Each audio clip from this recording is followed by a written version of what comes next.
Hay mucha gente que se refiere a ti como la sucesora de Jane Goodall.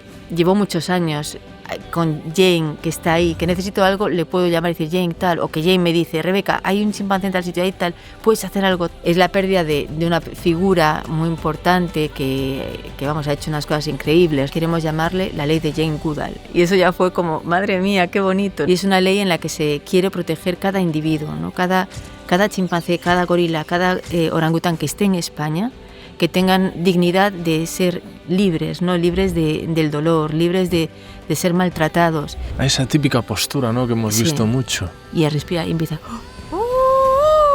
El ataque. Por aquí no salgo. Se me caían lágrimas. Una mirada que te dice todo. Con esa mirada me estaba diciendo, corre. Si yo estoy hablando ahora mismo es porque un chimpancé me salvó la vida. Lo de la pérdida de un bebé y el duelo, ¿no? Cómo tienen que pasar el duelo. Que hay veces que no sueltan al bebé. Eso he visto, que van con el cadáver de un sitio para el otro. Una cosa que yo aprendí en África es que yo siempre venía con la idea de voy a darles la libertad, voy a darles la selva, la selva abierta. Y me di cuenta que la libertad no es la selva abierta, la libertad era encontrar el espacio de confort para cada uno de ellos. Cuando ves a un ser tan cercano a nosotros en una jaula dices, esto no está bien. Esto no está bien, hay que hacer algo. Son seres sintientes como nosotros. Y si pudiesen hablar, ¿qué dirían? Sácame de aquí.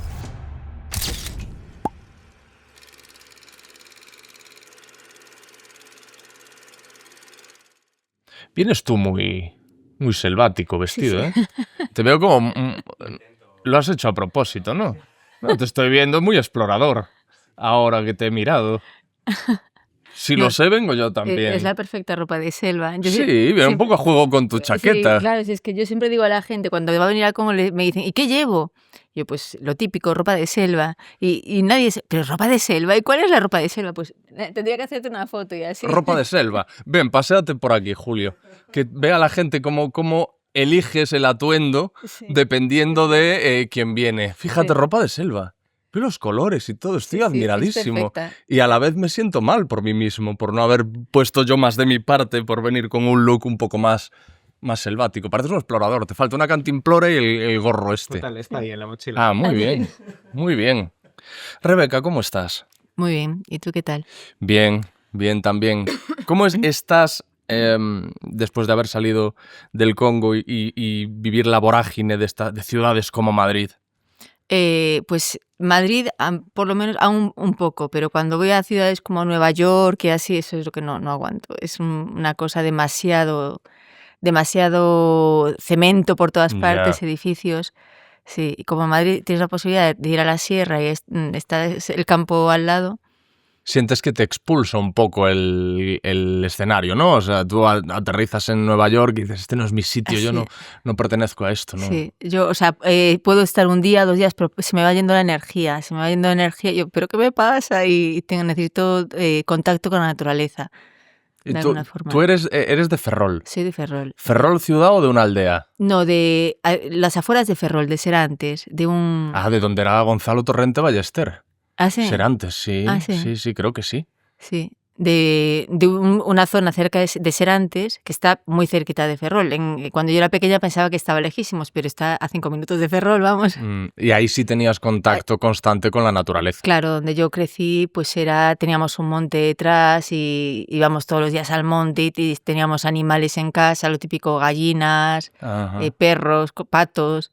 Entonces estaba constantemente en contacto con la vida, la muerte también, porque estar en contacto con la naturaleza siempre... Lo típico que se muere un patito y cosas así, y a la vez con la naturaleza, ¿no? Con eso que te da fuerza, ¿no? Que te hace darte cuenta de dónde venimos. ¿Tenías una relación especial con alguno de aquellos animales que tú ahora recuerdes? Sí. Pues yo de pequeña tenía mi perrita, que era Becky, y con la que establecí el vínculo muy fuerte. Para mí era el centro de mi universo, ¿no? En esa época.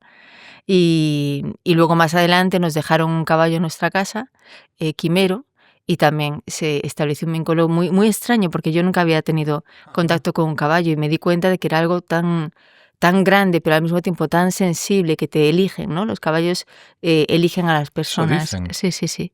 Yo no lo sabía hasta que lo viví por mi propia... ¿Y son tan nobles como se dice los caballos? Sí, y más que, sí, son muy nobles, pero la cosa es que con un caballo tienes que saber tienes que primero regularizarte tú mismo, ¿no?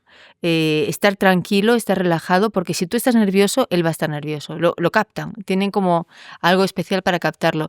Yo digo muchas veces que el animal que más me recuerda al chimpancé es el caballo. Me parece un poco raro, ¿no? Porque físicamente son muy diferentes, pero a lo que me refiero es por el estado que tienes que estar cuando estás de cara a cara con ellos, ¿no?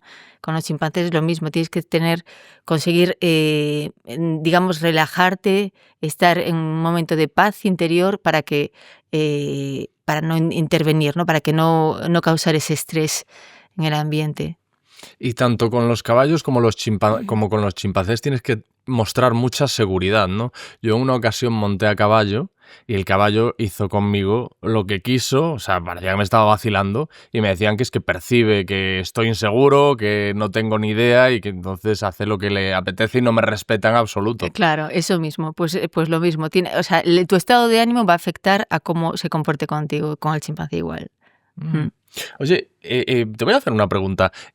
Cuando estuvo aquí Juan Luis Arzuaga, sí, se quedó embobado y arrobado con este mono que tengo aquí, presidiendo la mesa. un chimpancé. Chimpancé, Sí. ¿verdad? Y él le pareció que estaba anatómicamente excelentemente hecho. Sí. ¿Tú lo ves también así? Sí. De hecho, te iba a preguntar de dónde lo has sacado, porque está muy bien, está realmente muy conseguido. Sí. Pues si te digo la verdad, yo no sé. Lleva conmigo años y años.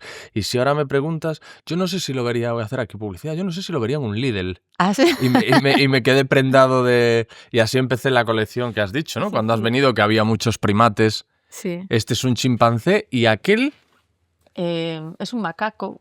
Macaco. Tiene cola, ¿ves? Con los que tienen cola son monos, y los que no tienen cola son grandes simios, como el chimpancé, el gorila, el orangután.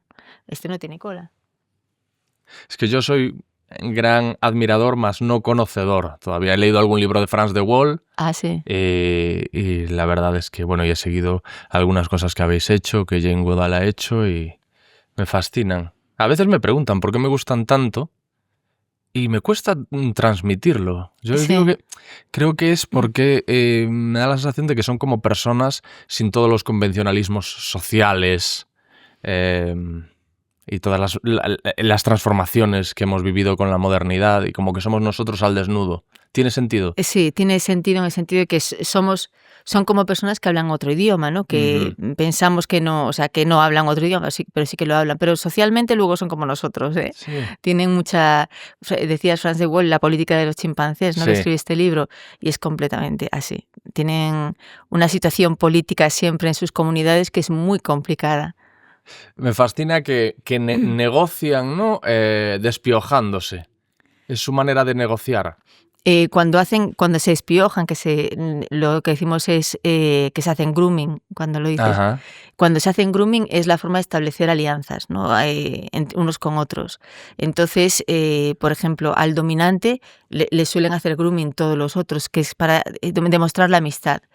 Y entonces, quien más recibe grooming normalmente es el que está en un estado jerárquico más alto. Dominante. Sí.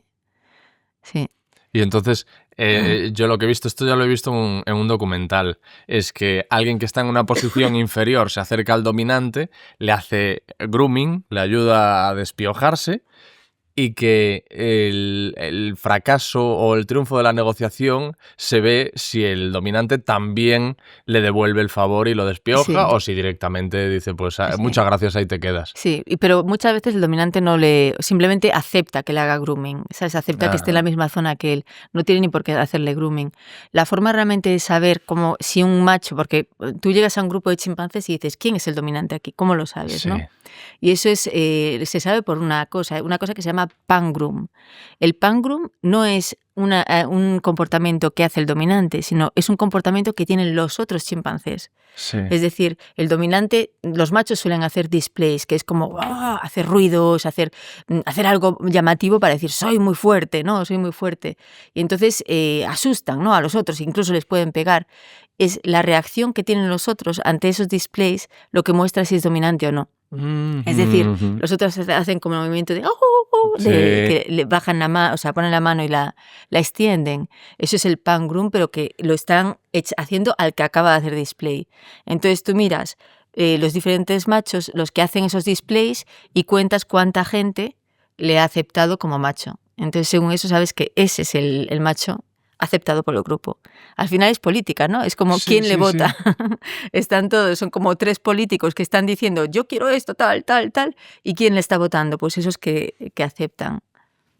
Y sobre todo, que es algo que es extrapolable también a equipos de trabajo humanos. Lo que ves allí, ¿no? Que es que efectivamente quien es el macho dominante transmite mucha más tranquilidad, mucha más calma y mucha más seguridad que el resto.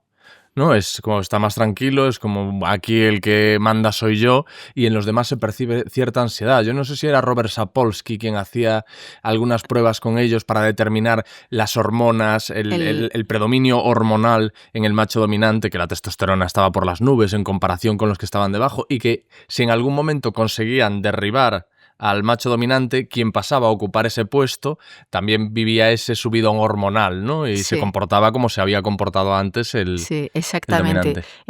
En los chimpancés, el dominante tiene que ser un chimpancé que sea, o sea, que Fuerte. tenga templanza, ¿no? Y que sea, no tiene por qué ser muy fuerte, Ajá. pero tiene que ser alguien que vaya a proteger al grupo, que mantenga la calma y que al mismo tiempo que no pegue a hembras y a bebés, ¿no? Que sea respetuoso. Entonces, por ejemplo, tú ves en un grupo de chimpancés, empiezan dos a gritar, ¡guau!, a pelearse. El dominante no va a hacer nada, se va a quedar Ya. parado mirando, mirando, pero si sigue esa tensión, de repente va a llegar ahí, ¡oh!, ¡pa!, da 2 golpes en el suelo y se va. Y ya se separa todo el mundo. Entonces ves como que muestra esa templanza, pero sin embargo por dentro está con muchísimo estrés. Sí. Los dominantes tienen mucho estrés porque tienen que mantener la calma del grupo. Y de hecho, hay, por ejemplo, morfológicamente hemos visto en su corazón que hay ciertas alteraciones que se notan, ¿no? Este es un chimpancé dominante, ¿no? Que hace que lo que es el músculo cardíaco cambie incluso del estrés que pasan de ser dominante. O sea, es una situación estresante para ellos, pero que no tienen que mostrarla, ¿no? Delante del resto tienen que estar como tranquilos, ¿no? Para guardar esa calma, ¿no? Porque los grupos de chimpancés son bastante grandes. Y en esa investigación cardiológica descubristeis la presencia de la onda epsilon, que es un marcador que en humanos se asocia con la muerte súbita. Sí, ¿Tiene algo que ver con el estrés? sí. La cosa es que yo me interesé mucho por la cardiología de los chimpancés por 2 cosas. Primero, porque es algo que he mamado, porque mi padre es cardiólogo de humana Ajá. y siempre nos contaba sus casos, tal. Y luego porque me encontré con que una de las principales causas de muerte en cautividad, una de las principales siempre son muertes cardíacas súbitas, muerte súbita cardíaca. Entonces empezamos a investigar mucho de por qué venía esto. Y entre otras cosas, pues me di cuenta que nadie había descrito el electrocardiograma de un chimpancé, ¿no? Algo tan fácil como cuáles son las ondas Sí, sí. normales. Y eso, pues estuve, mientras trabajábamos, pues cada vez que hacíamos análisis de los chimpancés, yo incluía un electrocardiograma y conseguimos definirlo y encontramos esa onda, la epsilon, que curiosamente es eso, que se encontraba en muchísimos electros y en humanos está súper relacionada con esta patología que produce muertes súbitas. Son estas muertes súbitas que se oyen a veces, de a lo Los mejor un deporte, futbolistas, sí, sí, sí. de futbolistas que están corriendo y ¡pa!, se caen. Es un problema del tipo de tejido muscular que pasa de ser músculo cardíaco, ¿no? El típico músculo cardíaco que es conductor de electricidad, a músculo fibroflati, que es como fibroso graso. Entonces pierde la conductividad. Y lo mismo pasa en los chimpancés también. Es lo que estamos todavía investigando, ¿no? O sea, es un problema anatómico. Anatómico, claro, no es una enfermedad, pero claro, cualquier problema anatómico, si tú estás sometido a ciertas circunstancias, se puede agravar, ¿no? Puede ser peor, ¿no? Ujú, de desarrollarse de repente la muerte súbita. Si tienes una vida súper tranquila, no vas a someterte nunca a una situación de estrés que produzca esta muerte súbita. Entonces, son aspectos que son muy similares en chimpancés, en humanos, pero son diferentes al mismo tiempo, ¿no? Puedes encontrar cierta similitud a nivel evolutivo, pero que tienen cierta diferencia, ¿no? Porque no son muertes como por infartos, ¿no? Como pasa en humanos, que en humanos ve muchos infartos. Ese problema no lo suelen tener los chimpancés. Es, sin embargo, este problema de cambio de tejido cardíaco. Claro, porque no es un infarto. Una muerte súbita realmente es, como su nombre indica, que de repente el cuerpo deja de funcionar, como un apagón. Claro, como un apagón, como que tus órganos, en este caso el corazón, no es capaz de afrontar esa carga, ¿no? Que tienen que soportar en una situación concreta, ¿no? Yo he visto 2 casos de muerte súbita, que justamente yo no estaba ahí, y ha sido momentos de mucho estrés, pero el chimpancé estaba con algún otro proceso en marcha, con un proceso de, a lo mejor, una infección digestiva con dolor abdominal y al mismo tiempo sometido a estrés, ¿no? Entonces, digamos que su corazón no ha podido superar ese momento de estrés. Es una cosa, al final son muchos estudios que te hacen llegar a conclusiones, Claro. ¿no? Y por muchos años no se estudiaban patologías así de chimpancés, sino que los chimpancés se utilizaban en experimentación. Se pensaban que un chimpancé anatómicamente era igualito al humano y pensaban que todo iba a ser igual, y no es igual.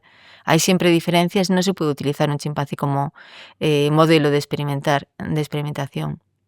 Es incuestionable que algo tiene que ver la actividad que esté realizando con que se produzca esa muerte súbita, porque ahora que decías lo de los deportistas, estaba pensando que la mayor parte de casos que he visto yo, si no todos, de deportistas que mueren por muerte súbita, la sufren cuando están jugando. Sí. Son gente joven, además, que no te lo Sí, esperas, y muy bien físicamente, claro. sí, y sin embargo, plap, sí. Y ese problema anatómico que relacionamos con la muerte súbita puede venir producido por el estrés. Lo digo porque dices que en la investigación que habéis hecho veíais cambios en la forma de los corazones. Sí, pero eso no estaba relacionado directamente con la muerte súbita. Ajá. Los cambios morfológicos bueno, los cambios del tejido cardíaco, sí, eso sí que es completamente que se veía en algunos individuos y en otros no. Posiblemente el estrés crónico pueda afectar más, ¿no? A que se produzca más cambio de este tejido cardíaco. Y no el estrés puntual, sino el estrés crónico. Y también el corazón de un chimpancé es diferente al de un humano. El corazón de un humano, por ejemplo, cuando late, pues se hace también un movimiento, laten los ventrículos, las aurículas, y hace un movimiento de torsión sobre el mismo. O sea, es como, imagínate toda la sangre, y se tuerce se retuerce, ¿no? Es como si coges una toalla y la aprietas. Es decir, la sangre sale mucho más rápido, ¿no? Pero sin embargo, el corazón de un chimpancé hace así, ¿sabes? Solamente... Vale. Como late, no twist, no se tuerce. Sí. Entonces, para mí yo creo que esto también puede afectar, ¿no? Al hecho de que cuando un humano se somete a una situación de estrés, pues tiene la capacidad de salir, ¿no? Antes, pero un chimpancé, su corazón va a estar más limitado. Porque en la selva no tienen ese estrés crónico, a lo mejor, que puede tener un chimpancé en cautividad, en situación como se mantiene en algunos sitios todavía y antiguamente, ¿no? Los típicos chimpancés que están en una jaula de un circo toda la vida, que les tiran cosas, o sea, mantenerte en esa situación a largo plazo, eso es un nivel de estrés muy alto y que no termina, ¿no? Que no ves un fin. Y cuando estamos hablando, siempre estamos poniendo ejemplos de chimpancés, ¿son quienes están más cerca de los humanos dentro del mundo de los primates? Dentro del mundo están los chimpancés y los bonobos, ¿no? Eso tenía entendido. Pero yo que trabajo con chimpancés, o sea, bueno, los gorilas, que es otra historia, porque los gorilas a nivel comportamental es bastante diferente. Pero yo que trabajo con chimpancés, o sea, los chimpancés son como humanos. O sea, para mí, cuando te integras en el grupo, cuando ves realmente la dinámica social, son parecidísimos a los humanos. Es algo increíble. Para mí la diferencia es que la forma de comunicarnos, ¿no? Que los humanos somos capaces de comunicarnos sobre el futuro y el pasado. Los chimpancés se comunican sobre lo que está pasando en ese momento, por la limitación que tienen de no poder vocalizar como vocalizamos nosotros. Pero si no por el resto, yo muchas veces estoy en la selva y digo, sí, estaba con no sé quién. Pero sí, era un chimpancé, que se me olvida hasta de si era un chimpancé o un humano. O un humano. ¿Y muestran manifestaciones ansiosas? Hemos hablado del estrés crónico. ¿Muestran ¿cómo decirlo?, episodios ansiosos muy similares a los de los seres humanos, con hiperventilación, Sí, con... claro que sí. Situaciones de estrés, o sea, del momento. Sí, y hay una cosa muy curiosa que ocurre en chimpancés cuando se someten sobre todo cuando son pequeños, ¿no? Es una investigación también que estábamos haciendo, y es que desarrollan estereotipias, pero las desarrollan muchas veces para inhibir un miedo, un estrés, una situación de estrés. ¿Estereotipia? Estereotipia es un movimiento repetitivo, que por ejemplo los humanos también tenemos, los tics de los humanos son como, claro, pues con los chimpancés lo que habíamos observado es que cuando son capturados del tráfico ilegal, vienen fatal psicológicamente, porque es un humano como nosotros que ha matado a su madre, la ha descuartizado, él ha visto todo eso, le ha ahumado delante de él, y aún encima luego los cogen a los bebés y los intentan guardar vivos para venderlos, ¿no? Como tráfico ilegal. Y claro, los atan, se escapa, le echan agua ardiendo, o sea, es un trauma horroroso. Entonces, cuando llegan a nosotros, llegan con un trauma tan fuerte que ya la parte psicológica les afecta tanto que aunque les des medicación, se pueden morir fácilmente. Es un poco, ya que hablabas de Sapolsky describe esto muy bien, ¿no? Lo importante que es el contacto físico. Cuando tú tienes contacto físico, cuando estás en una situación así, eres un huérfano, por ejemplo. Él hacía estudios incluso de huérfanos que tenían una cuidadora que les cuidaba un montón, que les tocaba, y huérfanos que no. Y el que no tenía esa cuidadora tenía siempre enfermedades, no crecía. Pasa exactamente igual con los seres humanos. Se han hecho estudios también, un orfanato ruso que dice más o menos lo mismo. Incluso con ratas lo hacía, de tocar una rata. Incluso el desarrollo cognitivo. Sí, desarrollo cognitivo, desarrollo a nivel de sanitarios, o sea, de defensas, ¿no? Y la cosa es que con los chimpancés, claro, cuando vimos eso y tienen que pasar un periodo de cuarentena, no podíamos dejarlos solos, ¿no? Eso se hacía antes de que yo había empezado en este santuario, se hacía que se dejaban solos en una jaula. Y era algo tan traumático porque se quedaban ellos solitos durante el día con un cuidador y por la noche en una jaulita y dando, o sea, llorando porque están solos, pero después de un rato dejan de llorar. Dejan de llorar y que empiezan a hacer un movimiento repetitivo, movimientos de adelante atrás, movimientos de adelante atrás, y ya no lloran, pero hacen ese movimiento. ¿Qué pasa? Que esos chimpancés, cuando llegan adultos, siguen haciendo ese movimiento cuando hay una situación de estrés. Entonces es completamente, con eso no sobrevives, ¿no? Porque te viene un elefante, te da miedo y te pones te paras y te pones a hacer movimientos repetitivos. Eso no te salva. Entonces nosotros lo que hicimos fue empezar las cuidadoras hacen día y noche con los bebés durante la cuarentena, duermen con ellos. Y es una experiencia, el ver eso, ¿no? Porque yo lo he visto con algunos chimpancés que llegaban muy enfermos y que yo me tenía que quedar con ellos porque tenía que darles medicación. Llegan y primero que no se agarran a ti, tienes que conseguir que se agarren, que cojan confianza, pero de repente cuando se agarran y están esa noche, se levantan y empiezan a gritar por la noche con pesadillas. Es una cosa, ¡guau! Y les tocas y se empiezan a calmar. Y luego otra vez pesadillas, y al principio muchísimas pesadillas, y luego poquito a poco cuando se dan cuenta que estás ahí y que le calmas, empiezan a reducir el número de pesadillas, ya no gritan, y luego ya se empiezan a coger más seguridad y se alejan, incluso te tocan solamente un dedo, ¿sabes? Que es cómo te das cuenta lo importante, ¿no? Que es tener la idea de que está ahí alguien que te protege a esa edad, ¿no? Ese primer año. Y esos que tenían cuidadoras por la noche no han desarrollado estereotipias. Incluso hemos hecho un estudio de personalidad, ¿no? Con los chimpancés que tenían cuidadoras de noche y con los que no. Y los que tenían cuidadoras son mucho más sociables, tienen un comportamiento mucho más normal, ¿no? Que los típicos de la especie. Y los otros, pues, son más huidizos, solitarios, les cuesta muchísimo relacionarse y tienen estas estereotipias de forma más frecuente. Me hace pensar en la teoría de los apegos, esto que has comentado, de los monos que han tenido cuidadores pendientes de ellos y han tenido esa seguridad de hay alguien que está cuidándonos, y quienes no han podido disfrutar de lo mismo, que luego muestran una serie de problemas en el desarrollo, ¿no? Y esto es lo que se ve con la teoría de los apegos también. Sí, eso mismo. Me he leído muchísimo de teoría del apego por esa razón, ¿no? Porque a mí me resultó curioso porque fue en una conferencia que estaba dando hace muchísimos años una chica que de repente estaba ahí escuchando y al final se acercó. Me dice, mira, Rebeca, yo quería escucharte porque te he oído muchas veces cómo contabas, cómo llegaban los bebés. Y es que yo trabajo en un centro donde hay niños que vienen de casas con traumas, ¿no? De casas con problemáticas donde les han pegado, tal. Y es que cómo los describes, llegan los chimpancés, es igual.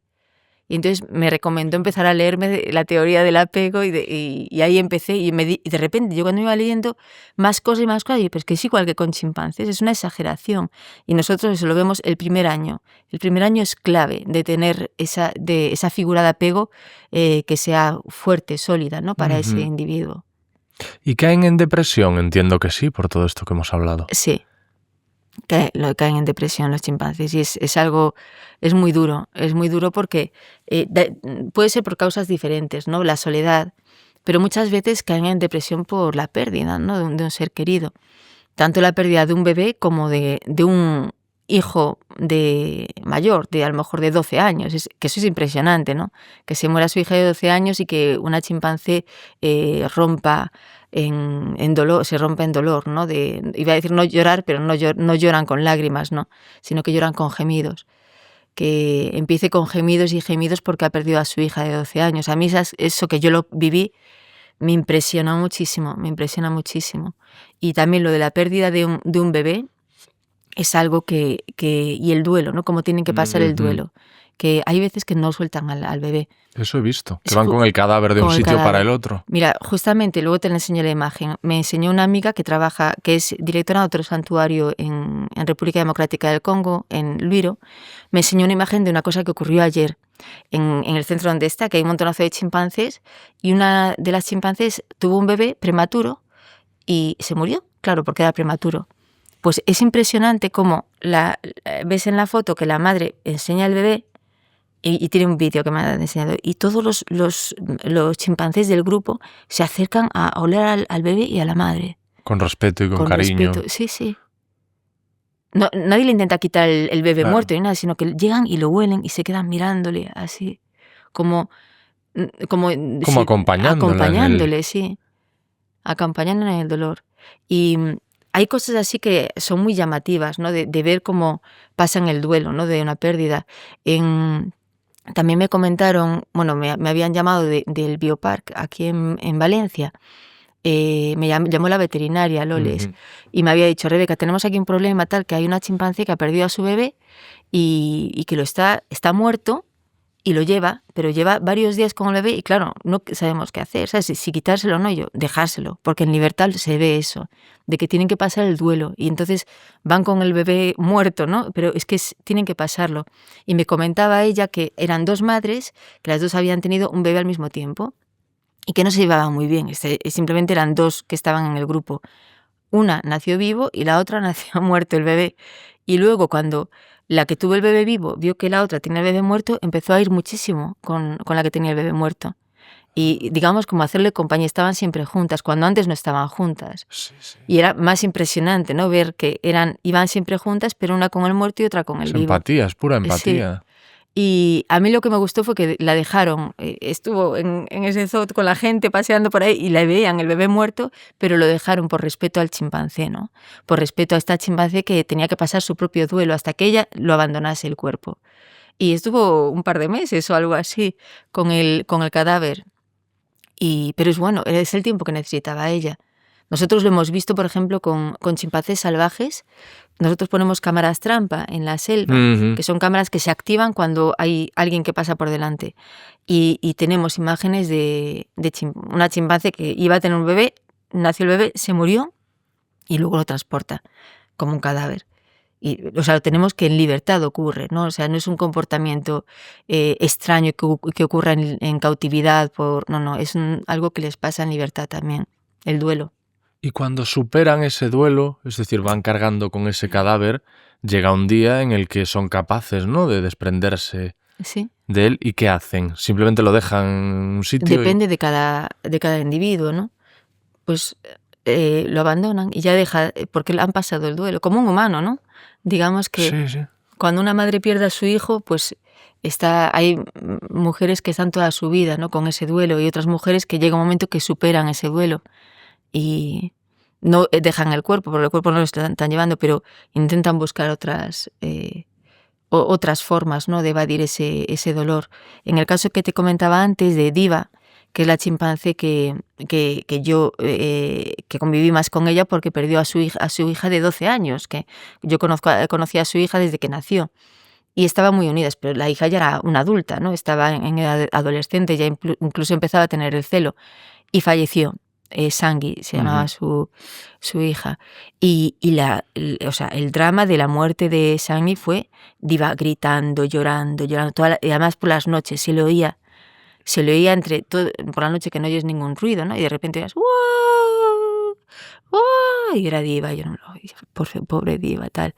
Y le di hasta medicación y todo para intentar tranquilizarla por las noches.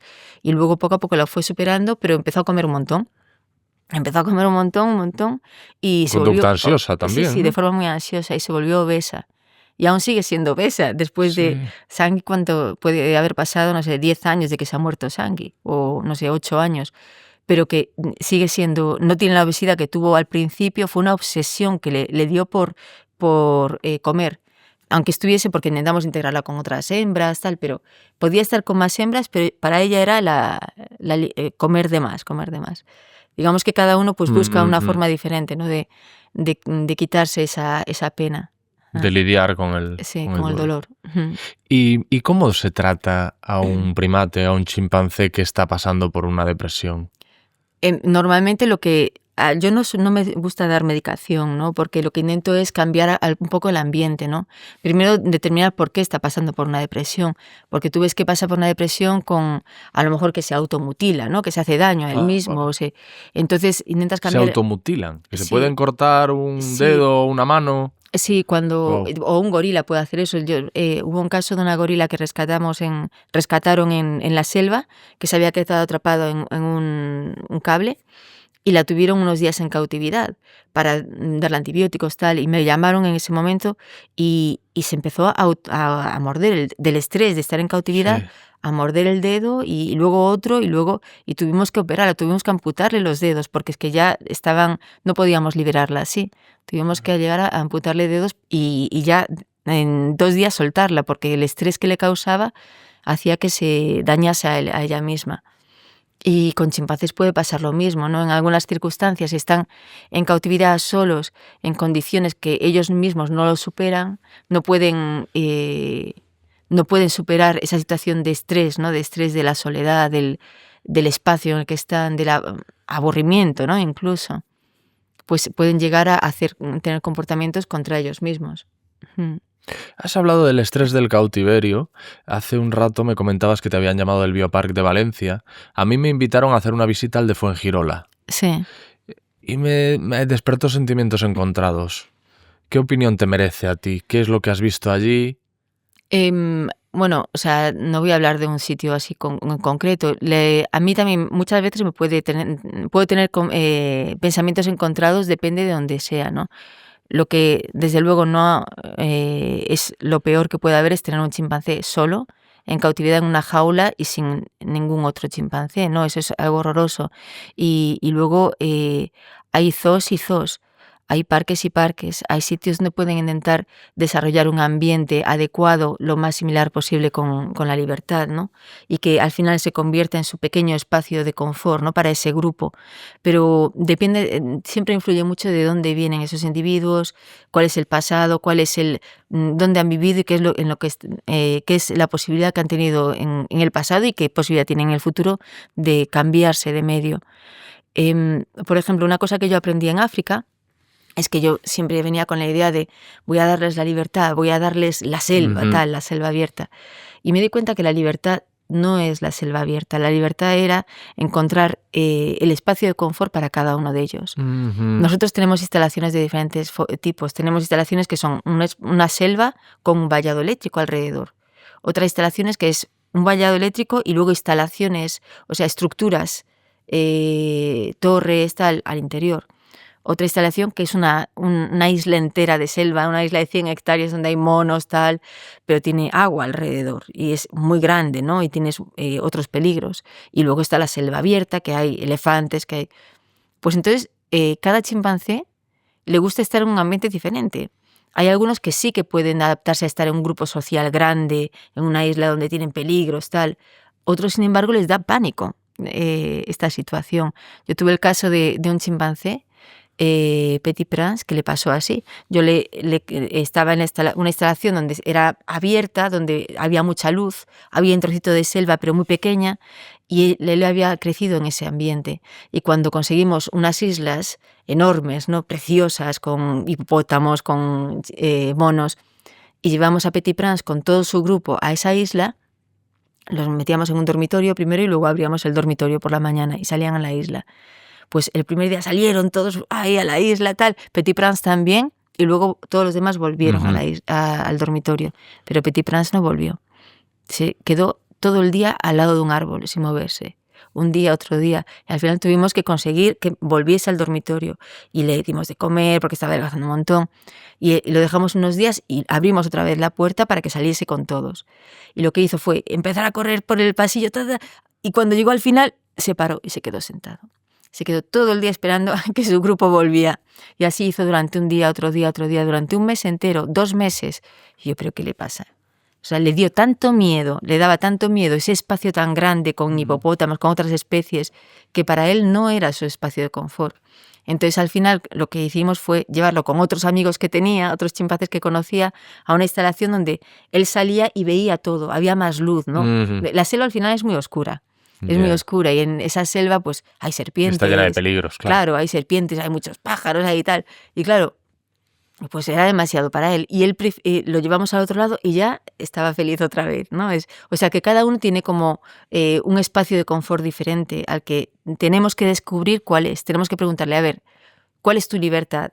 ¿Irte a la selva abierta, a una isla, y tenemos que conseguir preguntarles esto y que funcione. Decías que hay diferentes zoológicos, que una cosa es que si el chimpancé está solo y está en una jaula, que eso es terrible para el animal, pero yo no sé cómo está la regulación, pero todavía hay zoológicos con jaulas, con barrotes y con... A ver, justamente hace 2 días, o sea, hace 2 días pasó algo muy bonito, ¿no? Y es que nos reunió el ministro de Derechos Humanos y nos reunió el ministro en una misma sala a gente de centros de rescate, gente de zoos, gente del Proyecto Gran Simio, de otras organizaciones. Nos llamó a todos porque llevamos muchos años luchando porque se haga una ley de protección de los grandes simios. Y hace años se presentó, pero digamos que se ridiculizó, no se entendió bien a lo que se refería esta ley. Y entonces queríamos sacarla otra vez. Y nos llamó el ministro y nos preguntó a todos uno por uno qué es lo que queríamos, ¿no? Qué es lo que pensábamos de si se sacaba esta ley o no, porque es algo arriesgado, ¿no? Sacar una ley nueva, un proyecto de ley en España. Y fue muy bonito porque uno tras otro, cada centro de rescate iba diciendo: yo estoy dispuesto a hablar con nosotros, porque siempre hay veces que tienes pensamientos diferentes, ¿no? Y si hay mucha gente que opina, es difícil que todos lleguen a un argumento común, ¿no? Pero esta vez los centros de rescate, uno por uno decían, los que eran de Mona, los que eran de Reinfeldt, los que eran de...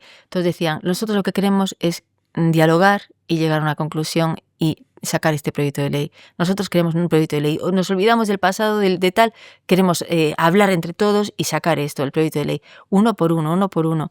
Me pareció algo increíble, ¿no? Porque llevamos muchísimos años colaborando, pero hay que sacarlo, hay que empujarlo, pero es como decía Jen, que si quieres llegar a un objetivo no puedes pretender hacerlo solo. Tienes que hacerlo con la ayuda de todos, de varias personas, muchas personas, que todos tengan el mismo objetivo y entonces consigues con la fuerza de todos llegar a él. Y fue así, ¿no? Lo que se habló en esa mesa. Yo dije, como estuviese Jen, qué pena que no esté Jen, que no oiga esta cohesión que hay, ¿no? De pensamientos, esa unión, porque es increíble, porque es siempre lo que ella decía, y Jen ha fallecido hace muy poquito. Y luego cuando siguieron hablando y habló el secretario, el director general, dijo, además quiero decir una cosa más, tenemos que informar de que esta ley queremos llamarle la ley de Jane Goodall. Y eso ya fue como, madre mía, qué bonito, ¿no? Porque es una ley en la que se quiere proteger cada individuo, ¿no? Cada chimpancé, cada gorila, cada orangután que esté en España, que tengan dignidad de ser libres, ¿no? Libres del dolor, libres de ser maltratados, que tengan, que sean respetados, ¿no? Es buscar uno por uno nombre y apellido, digamos. Es decir, este chimpancé que está en tal sitio, hay que ver si sus condiciones de bienestar son altas y si no, hay que dárselas, ¿no? Es un respeto a la vida y a la libertad. Y a mí me pareció increíble, ¿no? Porque si yo estoy hablando ahora mismo es porque un chimpancé me salvó la vida. Y ese chimpancé eligió mi nombre, me eligió a mí como Rebeca Atencia. Estás en nuestro mundo, estaba yo en ese momento en el mundo de los chimpancés y eligió salvar otra especie, y es un individuo de otra especie que era yo. Entonces, para mí, que ahora los chimpancés que están en nuestro mundo, que ahora votemos por proteger a cada individuo como me protegió a mí uno, ¿sabes? Por la vida de cada uno de ellos, me parece algo increíble, precioso. Me parece precioso. Tengo que preguntarte, ¿cómo te salvó la vida? ¿Cutú es? Cutú. ¿Quién te salvó la vida? Sí. He contado esta historia muchas veces. Lo sé, por eso te lo pregunto con todo el pudor del mundo y porque la has sacado tú y digo, bueno, estaría bien para mi audiencia que sepan cómo fue esto, pero me consta que lo has contado por activa y por pasiva. Sí, lo he contado muchas veces. Pero es muy bonita. Pero es muy bonito porque aunque lo cuente 1000 veces, es una emoción tan fuerte la que sentí en ese momento y cuando la cuento me hace revivir, ¿no? Ese momento. Un momento que yo no esperaba que ocurriese nunca, ¿no? Cutú era un chimpancé que era del grupo de reintroducción y era el dominante. Y era un chimpancé que siempre estaba peleándose con todos y tenía mucho carácter. El hecho es que un día llegó con un montón de heridas que le habían atacado a los chimpancés salvajes y yo como veterinaria tuve que darle una medicación durante 7 días tal y para dar una medicación a un chimpancé que está con otros 5 chimpancés no es fácil. Entonces tenía que dárselo escondidas, tal, no sé qué. Y que lo acaban de atacar, entonces estar en alerta y desconfiado. Sí, desconfiado, pero también los que no le habían atacado los de su grupo, eran de otro grupo, pero que hasta los de su grupo podían ir contra él, ¿no? Cuando lo ven débil, ¿no? Claro, eso pasa siempre. Entonces yo tenía que arreglármelas para alejarme, que Cutú viniese a darle el medicamento, que nadie se diese cuenta. Bueno, una historia. Al final lo conseguimos, ¿no? Pero establecimos esa comunicación no verbal, ¿no? Pero era con miradas, con gestos, que sabíamos que cuando yo quería algo de él, él lo sabía. La cosa es que pasaron los meses y en otro momento completamente diferente, en otro punto diferente de la selva, yo un día estaba marcando un árbol, que era poniendo el nombre científico del árbol, dando golpecitos con un martillito. Lo hacía para enseñar a los trabajadores el nombre científico del árbol. A mí me gusta mucho la botánica. Y así ellos lo escribían en las fichas etológicas de comportamiento. Pero estaba por esa zona Chinua, que es otro chimpancé. Sí. Que estaba siguiendo a una hembra y estaba muy enfadado y haciendo displays para enseñar a la hembra de que él era muy fuerte. Me oyó a mí. Displays son todas estas coreografías. Cuando hacen así, o sea, Chinua lo hacía así, como hacían los gorilas, ¿no? Sí. Hacía así. Pero en el pecho, en la madera, como esta madera es tan grande, en los contrafuertes de los árboles. Vale. Los árboles allí son redondos, o sea, son como un árbol normal, pero tienen como unas contrafuertes, se llaman, que son como que se alargan. Así, es para absorber más el agua, ¿no? Entonces se alargan y son como tablas al final, ¿no? Que tienen como a los lados los árboles. Y entonces ahí hacía, o sea, sí. Que con eso quiere decir...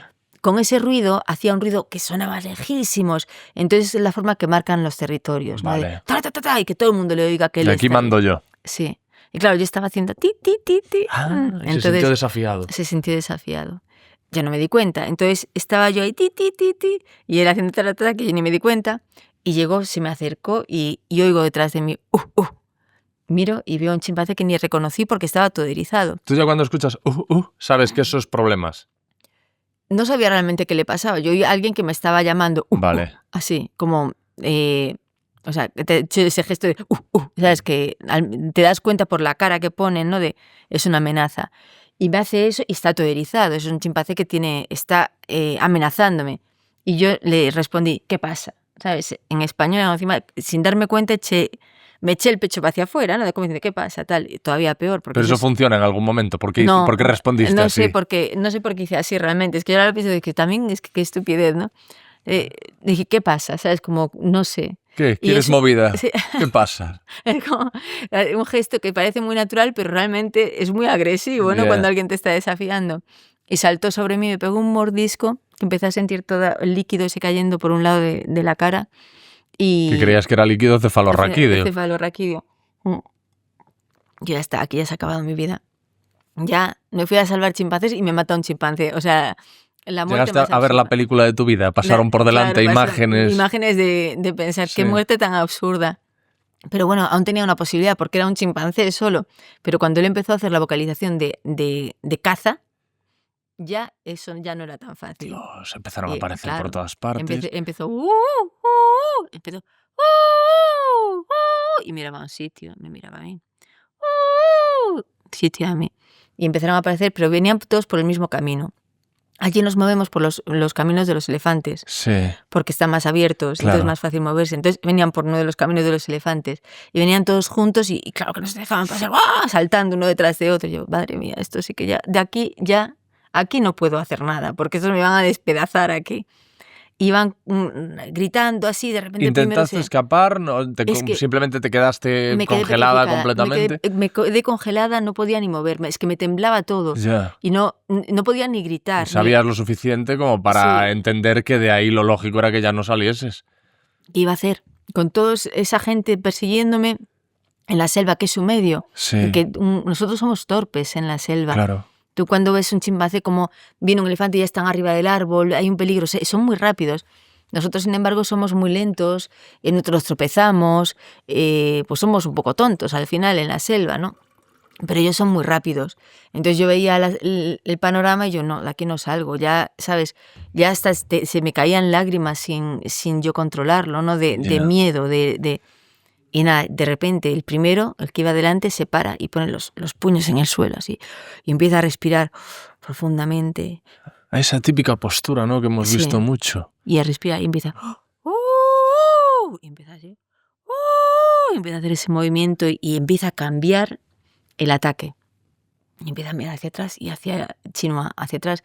Y todos, uno detrás de otro, empiezan a atacar a Chinoa, que era el que me había atacado a mí. Y se pone este ser fuerte. tan grande que yo ni reconocí. Es que yo en ese momento no reconocía a nadie. Yo veía a todo el mundo tan erizado. Qué fuerte. Yo, pero ¿quién es quién aquí? Y vi a ese monstruo que estaba ahí delante de mí cambiando el ataque, que era el más grande de todos, además. Y se puso entre todos los otros chimpancés y entre yo, de espaldas. Y yo, hasta parecía un gorila, ¿sabes? De lo grande que era. Sí. Se dio la vuelta y me miró. Yo no me lo podía creer. O sea, es Cthulhu. Es Cthulhu. Es Cthulhu que está salvándome a mí. Uh-huh. Fue esa mirada, o sea, una mirada que te dice todo. Como esa mirada me estaba diciendo, corre. O sea, corre, ya. Uh-huh. Y me dio tiempo eso, a moverme, a encontrar a un Qué trabajador, y el trabajador me intenta coger. Y yo, no, está bien, venga, vamos andando. ¿Pero qué es lo que tengo? Hazme una foto. Le pedí que me hiciese una foto. Y era sangre todo lo que tenía. Sí. Y andando poco a poco, yo tenía miedo de caerme porque si yo me caía, que te lleven 1 kilómetro o 2 kilómetros en la selva es muy difícil, no podría haberlo, no me podría haber llevado posiblemente, y fue increíble. O sea, es una experiencia que yo creo que nunca crees que te va a pasar, ¿no? Que puede pasar como en una película, pero cuando te pasa a ti es tan emocionante, la emoción que tienes, es una emoción tan fuerte, es que es la vida y la muerte. Es que es pensar que ya está, se ha acabado todo para ti y de repente que un ser, o sea, un chimpancé en el mundo de los chimpancés decide salvarme, a mí, porque sí. Puro agradecimiento, Por porque tú en su momento lo ayudaste a él. Por agradecimiento. Entonces ahora, por eso yo me siento también que claro que voy a intentar ayudar a cada individuo, ¿no? Porque cada individuo tiene una historia Uh-huh. y cada individuo es especial. ¿Sabes que justamente ayer me hicieron una entrevista? Como decías que en el podcast podíamos hablar de cualquier cosa. Por supuesto. Pues ayer me pasó una cosa, no ayer, antes de ayer.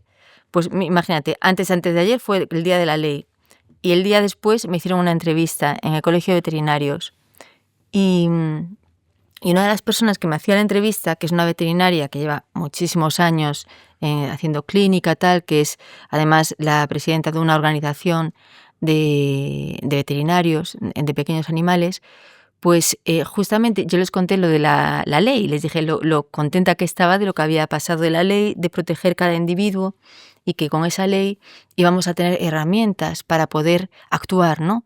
Porque si salía esa ley, ya tienes la posibilidad de que si un día ves un chimpancé que está en una jaula, puedes decir, pues hay una ley que prohíbe que esté aquí, ¿no? De que se pueda hacer algo. Y estaba contándoles eso, es decir, claro, la dignidad de cada individuo, de la libertad de cada individuo, de la vida de cada individuo, del bienestar. Les estaba contando eso y les decía, es que cada chimpancé tiene unas emociones, tiene personalidad. Y veo que Rosa, que es la que iba a hacer la entrevista, se pone con lágrimas en los ojos. Y dice, os tengo que contar una historia. Y yo, a ver qué pasa. Y dice, es algo que ha pasado hace 34 años, pero no se me ha quitado de la cabeza. Y la gente que estaba allí no sabía nada. Y empieza a contar que hace muchos años, cuando ella acababa de terminar la carrera, se fue pues ella estaba como de prácticas en una clínica, tal, y entonces si le salía algo, lo cogía, ¿no? de trabajo. Entonces se fue con un compañero a un sitio que tenía que ir a curar unos perros, muchos perros que tenían que cortar el pelo, curarles, vacunarles, y se fue con él, ¿no? Que era un veterinario ambulante. Y llegó a la finca de una persona importante, ¿no? Una persona poderosa, no voy a decir quién es.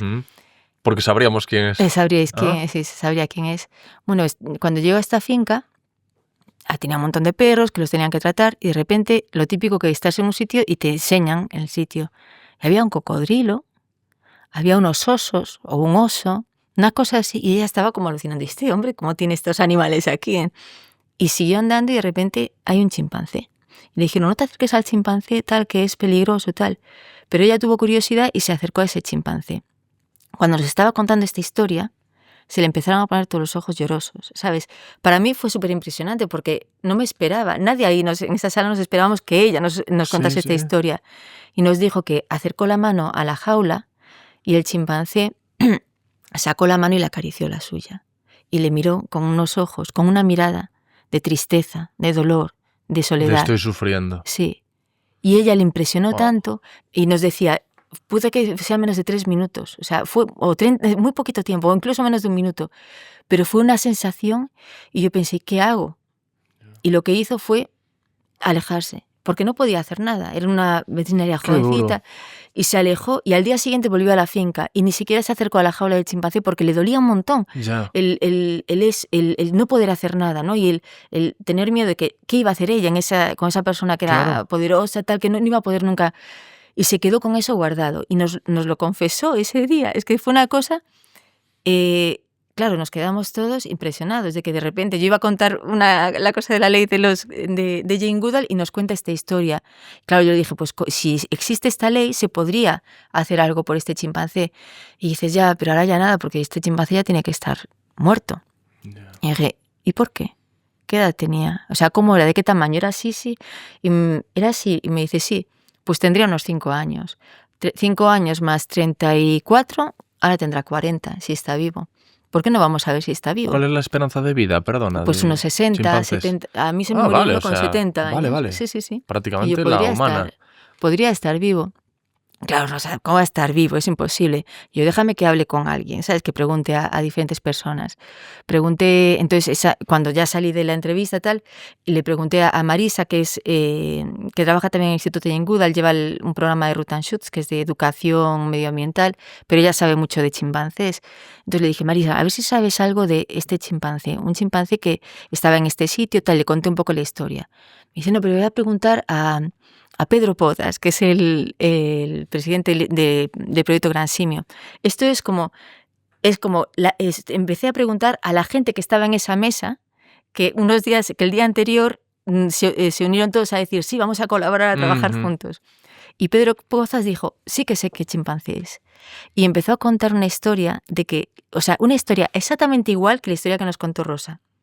Que en el año 90 tal, que lo vio y que es que él trabajaba para el Seprona y hizo incluso un informe y nos mandó el informe y vimos las fotos del chimpancé, la jaula del chimpancé, y lo mismo nos contó que él había acercado la mano y el chimpancé le agarró la mano y le miró con esa cara de tristeza, de dolor, y que a Pedro le dolió tanto y que no pudo hacer nada porque en esa época no había leyes ni nada, y que luego llamó unos meses más tarde para ver cómo estaba el chimpancé y le dijeron que se había muerto, o sea que ya estaba. Y yo, bueno, pues le mandé ese mensaje a Rosa, y yo lo siento mucho, tal, no sé qué, pues esto. Pero me quedé con la cosa de decir, qué raro que Pedro fuese a hacer una inspección, que manda el informe de la inspección y luego el chimpancé se muere. Y yo, ¿se habrá muerto o no se habrá muerto? Entonces llamé a otra persona, a Olga Feliu, que es la directora de un santuario, en el santuario de Mona, que está en Tarragona. Y le preguntamos lo mismo. O sea, le pregunté, a ver, ahora ya sabía el nombre de chimpancé, ¿no?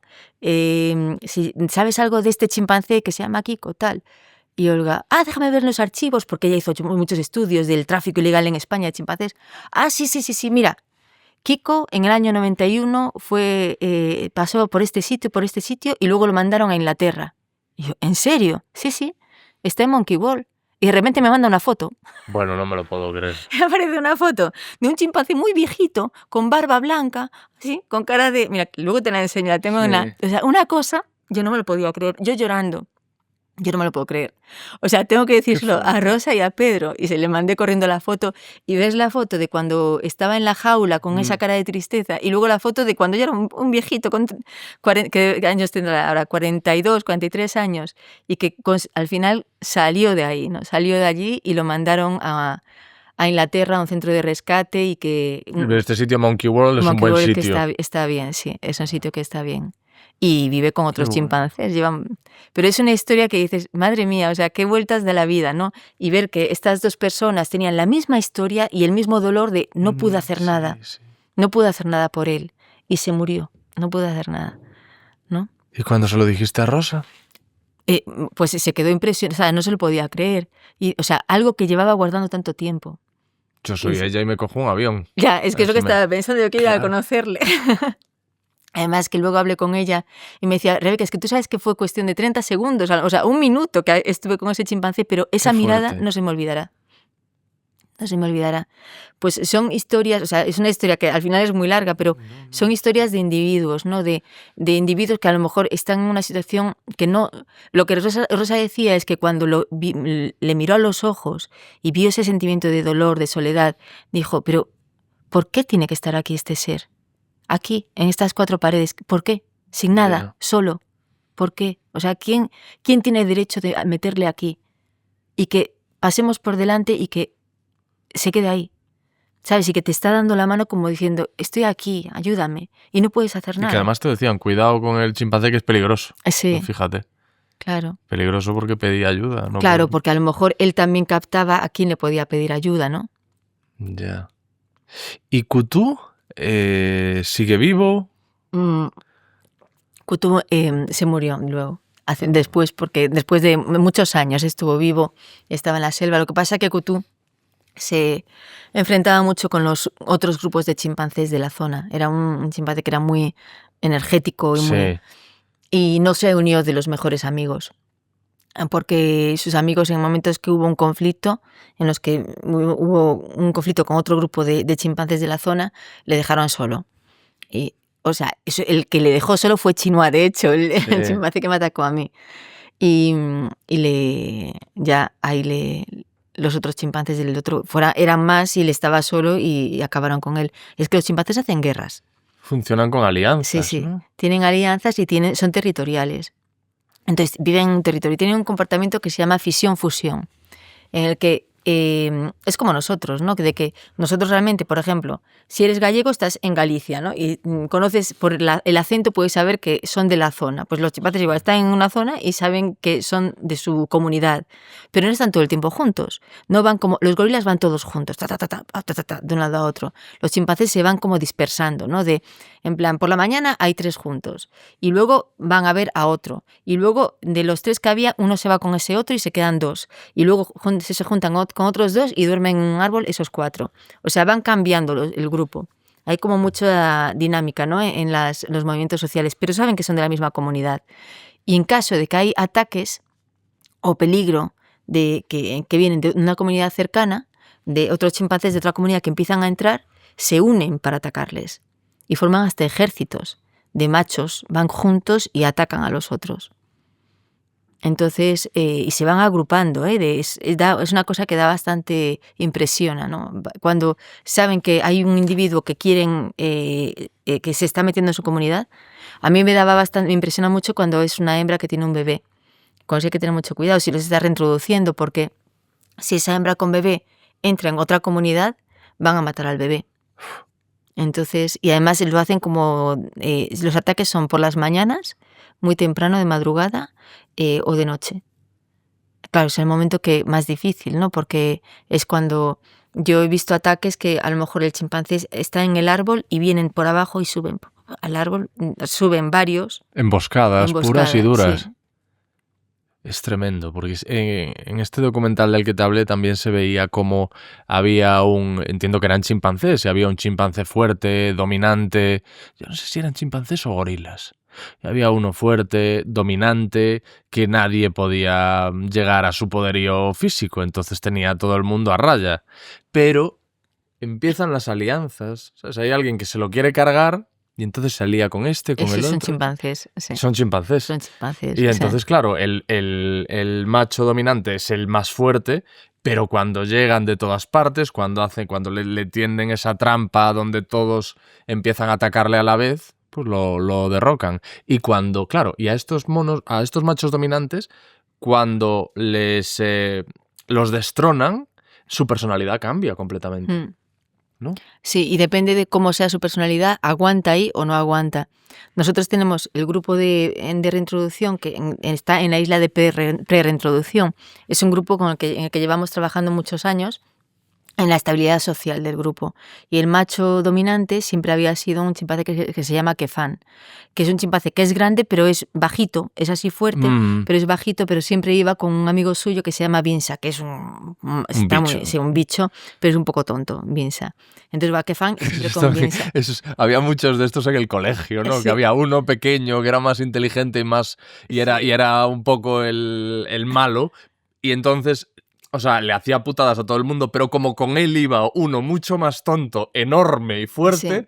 Pues se salía con la suya. Entonces, sí. Aquí igual. Pero Kefan, sin embargo, no es malo, sino que es un macho que a mí me encanta, me parece el mejor macho del grupo, porque respeta muchísimo a las hembras, es lo típico, es la descripción perfecta de un macho de un grupo grande, es Kefan, respeta muchísimo a las hembras, a los bebés siempre está jugando con ellos, se mantiene siempre aparte, y cuando hay un conflicto los para, y está muy pendiente de todos. Si hay un peligro, mira a todos los individuos donde están, está preocupándose del grupo.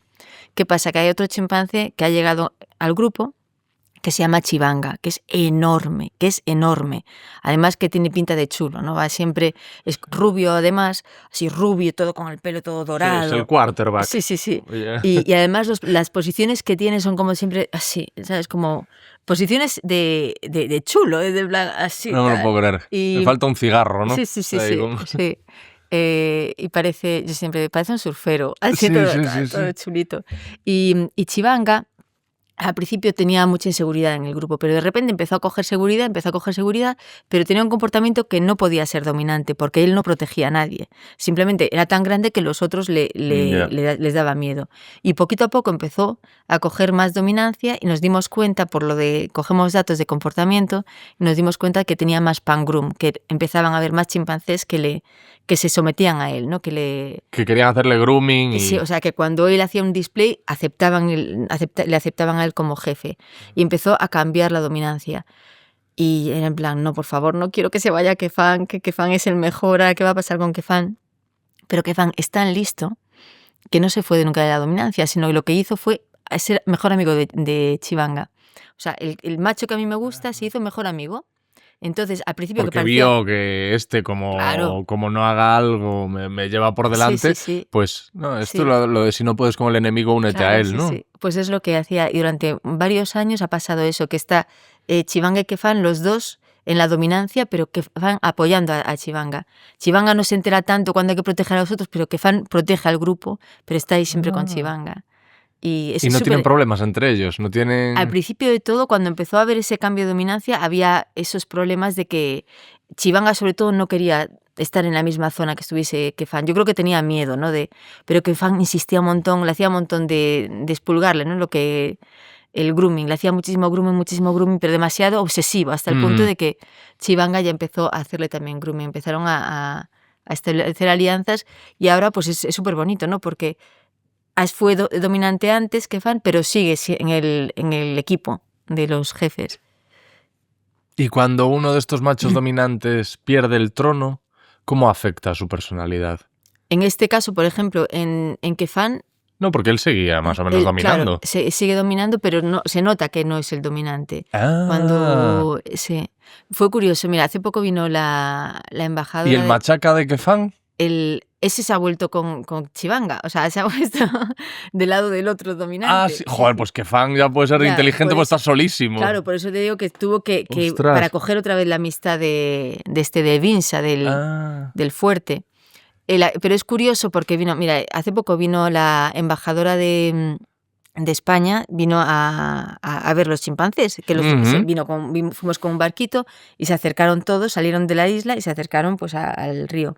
Y los cuidadores desde el río le dan de comer a los chimpancés. Y ella se dio cuenta, dije, a ver, ¿sabes quién es el dominante? Le había contado esta historia y ella lo vio y me dice, este es Chivanga, ¿sabes? Porque llegó, se le notaba que llegaba todo chulo, tal, y se puso como en esa posición así y cogió la comida así y empieza a comer. En plan, no me lo puedo creer. Pero un puto sobrado. Claro, es que no me lo puedo creer cómo muestra la fuerza que tiene ahí en el grupo. Y luego que Fan llegó más atrás. A mí lo que me sorprende es que sea un comportamiento... Tú el comportamiento que describes es el de un chulo humano. Sí. Entonces a mí me sorprende porque yo entiendo que el comportamiento del chulo humano viene determinado por el cine, viene determinado por un montón de condicionantes, de que ves cómo se comportan los tipos duros en el cine, los chulos y tal. Pero luego resulta que los chimpancés que no tienen ningún tipo de información similar son así también. Sí, bueno, por lo menos yo no sé si habrá más así, pero este es muy exagerado. Es que si puedo te mando una foto y es que lo verás. O sea, te puedo mandar una foto del grupo y verás, vas a decir, este es Chivanga. Además se nota con la melena así rubia que tiene, ¿sabes? Así. ¿Es este? Está aquí pero el Kefan está detrás, pero no va el primero a coger la comida y todo. Respeta que sea él, porque si no tuviese tanta inteligencia emocional como tiene Kefan, ¿no? Que es el que me gusta a mí, ¿qué habría hecho? Coger e intentar ponerse él ahí, quitarle la comida y ¡ay, no, quiero ser yo! Pero él no hace eso, él se mantiene detrás y la apoya para estar ahí. Y en el momento en que Chivanga vaya a caer, Kefan ya está. ¿Y funcionan también estas dinámicas de seducción de que, por ejemplo, Chivanga, que tal cual lo defines, que parece el quarterback en las series de instituto americano, que es el que se lleva a todas las chicas de calle? Bueno, eso ya es más relativo, porque eso sí que es el que tiende siempre a coger las hembras que están en celo y más así, pero siempre están estos machos jóvenes que están medio en el poder y medio que no, y se las apañan para, en cuanto los otros se despistan, para irse con las hembras en celo. O sea, eso está ahí. Y es algo que, además que lo hemos visto muchas veces en esta isla, que es tan grande, que a veces desaparecen 2 chimpancés y no los ves, que tenemos que entrar en la isla para buscarlos. Y a lo mejor es que Motambo se había ido con Golfi y están por ahí los 2 solos y no, escondidos. Y dices, ¿estos 2? ¿Sabes? Ahí... Y nos acaba de pasar hace nada, y que ya al final tuvimos que limitar el acceso de los otros porque decíamos que como les encuentren, Chivanga va a matar a Motambo, de que se ha ido con la hembra en celo. O sea, es que... Y hay relaciones, rupturas, noviazgos, rupturas... ¿Hay este tipo de...? Yo lo que veo mucho, por ejemplo, son relaciones a muy largo plazo de 2 machos que son amigos por toda la vida. O 2 hembras que establecen una unión, que tienen el bebé juntos, que están siempre juntas, que se llaman en la selva. Había 2 hembras que siempre iban juntas, que eran Lucy y Perlet. Una exageración estaban siempre juntas. Y a lo mejor un día se separaban, que se iban con otro, y ya por la mañana estaban llamándose para juntarse otra vez. Y no sé cómo hacían para siempre terminar juntas. También estaban Janet y... ¿Cómo eran? Y Chupet, también siempre juntas. O sea, es una cosa que a lo mejor están toda la vida juntas, pero luego cuando están en celo, pues a lo mejor van con un macho en el momento de copular y todo eso, pero luego siguen con su pareja de vida, ¿no? Que es otra hembra. Y con machos es algo parecido. Suelen ir los machos como esto, ¿no? Que van al grupito de los dominantes. Entonces tienen que protegerse entre ellos, tienen que establecer ese vínculo fuerte. ¿Y qué pasa con el apetito sexual de los bonobos? Que tienen esa fama de que el 80% del tiempo están copulando. Sí. Yo con los bonobos no tengo experiencia de haber trabajado con ellos, pero los he visto solamente una vez en un centro de rescate que está en Kinshasa y me impresionó un montón verlos, primero porque físicamente son como chimpancés, ¿no? Te los puedes confundir con un chimpancé si no los conoces a los chimpancés, pero tienen unas vocalizaciones completamente diferentes. Los chimpancés es más como nosotros, así que podemos hacer que podemos imitarles, pero los bonobos tienen un sonido como, o sea, como si fuesen pájaros, o sea, una cosa, un sonido mucho más agudo, un sonido muy diferente. Entonces, claro, yo cuando los vi la primera vez y empiezan a comunicarse así, yo es que no tengo ni idea de comunicación entre bonobos, vamos, porque puede ser, ¿sabes? Puedo entender el comportamiento los gestos y así, pero en cuanto a vocalizaciones, vamos, completamente diferentes.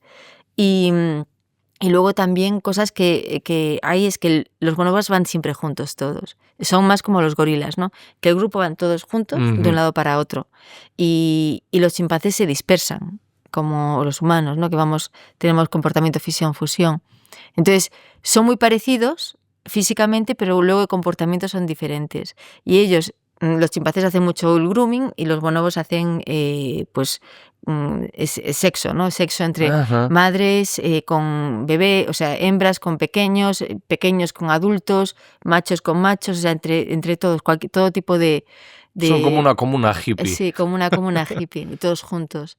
Y trueques, creo, ¿no? Que hacen también, de que los machos que quieren sexo les tienen que llevar fruta o algo y a cambio obtienen esos favores, ¿no? Dominan las hembras y es muy exagerado cómo dominan las hembras porque les maltratan a los machos muchas veces. O sea, lo ves que cuando allí tienen, en este centro, por ejemplo, tienen unas zonas de selva, es muy bonito, tienen zonas de selva enorme, con ríos, tal, y luego un vallado alrededor. Y por las noches, ellos, como es en la ciudad, claro, tienen que dormir en un sitio controlado y entran como en un dormitorio, ¿no? Muy grande. Y tienen que pasar por un pasillo. Y yo me moría de risa cuando vi eso, porque es completamente lo contrario a los chimpancés. Si fuese un chimpancé, entraría el macho y empezaría a hacer un display, a coger toda la comida, tal. Y las hembras serían las últimas que entran muertas de miedo. Y con los bonobos, o sea, era una cosa que entraban las hembras y se quedaban al final del pasillo ahí esperando a que entrasen los machos, y cuando entraban los machos les pegaban capones, o sea, una cosa, yo no me lo puedo creer. O sea, era una cosa muy exagerada. Pero bueno, es otra forma, otro comportamiento social, ¿no? Que tienen. Pero al final, no, yo creo que esa unión que tienen tan fuerte les hace que al final no arriesgan tanto como los chimpancés. También otra cosa, que los vallados que había allí de bonobos, hay un chimpancé dura 0, o sea, con una separación entre cables enormes, y ellos estaban ahí tranquilos, no querían ni probar irse. Sin embargo, los chimpancés, les metas donde les metas, van a querer irse y volver otra vez para testear, todo para probar, todo les encanta buscar cosas nuevas, descubrir. Sí. Hace poco vi en las redes un vídeo, de nuevo no sé decirte la especie y no quiero arriesgarme, pero en fin, un primate que se comunicaba por señas, o sea, como con lenguaje de signos. De signos, sí. Y claro, ¿es esto posible? Te digo esto porque hay que poner en cuarentena cualquier cosa que veas en las redes sociales, pero lo acompañaba un vídeo en el que efectivamente sí parecía que al menos estaba utilizando lenguaje de signos ese mono. Sí, esto fue algo que se hizo hace muchos años, que hubo como una moda, ¿no? de enseñar el lenguaje de signos a chimpancés. Es algo horrible porque al final se cogían los chimpancés de la selva. Claro. Y los metían en cautividad y estaban ellos solos con un humano, bueno, algo bastante traumático. Hay un libro que este libro es muy bonito, que lo escribió Roger Fouts, que es que en español no me acuerdo cómo se llama, Primos Hermanos en español. Y es muy bonito porque escribe la vivencia de este hombre. Este era un científico, un etólogo, ¿no? Que estudiaba el comportamiento de los chimpancés. Y entonces él, cuando estaba en la carrera, todavía le contrataron para enseñar el idioma de signos a una chimpancé. Entonces, en este libro describe todo el proceso, ¿no? La chimpancé se llama Washoe. Es la chimpancé que más ha aprendido el lenguaje de signos. Pues describe todo el comportamiento de Washoe, todo lo que se comunicaba con ella. Seguramente sea la que yo vi en vídeo. Sí, posiblemente. Pero son, ¿sabes? Es increíble, ¿no? Que al final puedas comunicarte con el lenguaje de signos, porque le contaba un montón de cosas, ¿no? Y descubrió muchas cosas.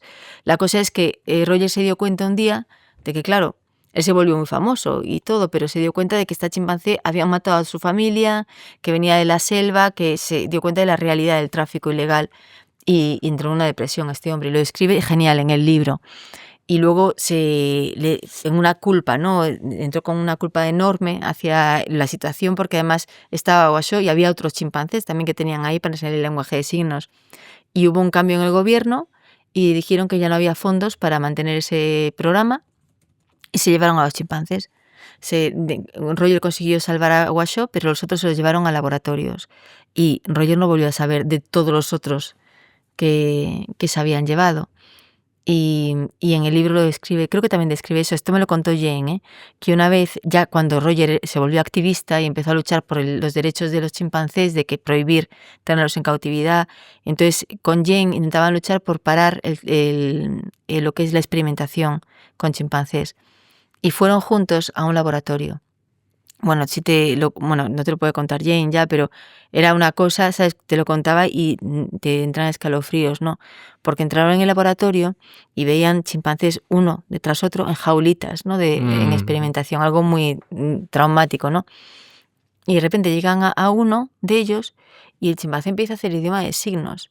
Y empieza a decir en idioma de signos: Roger, sácame de aquí, no me acuerdo cómo se llamaba soy Teo, imagínate, soy Teo, sácame de aquí, ábreme la puerta. O sea, de verdad decía eso con lenguaje de signos. Ábreme la puerta, soy Joe, creo que era Joe. Soy Joe, ábreme la puerta, Roger. Y claro, estaban con cámaras y todo, y lo grabaron eso. Pero imagínate, o sea, un chimpancé en una jaula que le están experimentando, yo no sé si tendría cables o lo que fuese encima de él, pero en una jaula de experimentación, y que te está diciendo: ábreme la puerta, Roger, soy Joe. Claro, fue tan impresionante que un montón de activistas se pusieron ahí a hacer manifestación, saquen al chimpancé que habla de esta jaula, ¿no? Y lo que decía Jane también decía, pero claro, quieren sacar a este chimpancé que habla porque habla y puede comunicar sus emociones, pero los demás tienen las mismas emociones, pero no pueden hablar, ¿sabes? Por eso eso es muy...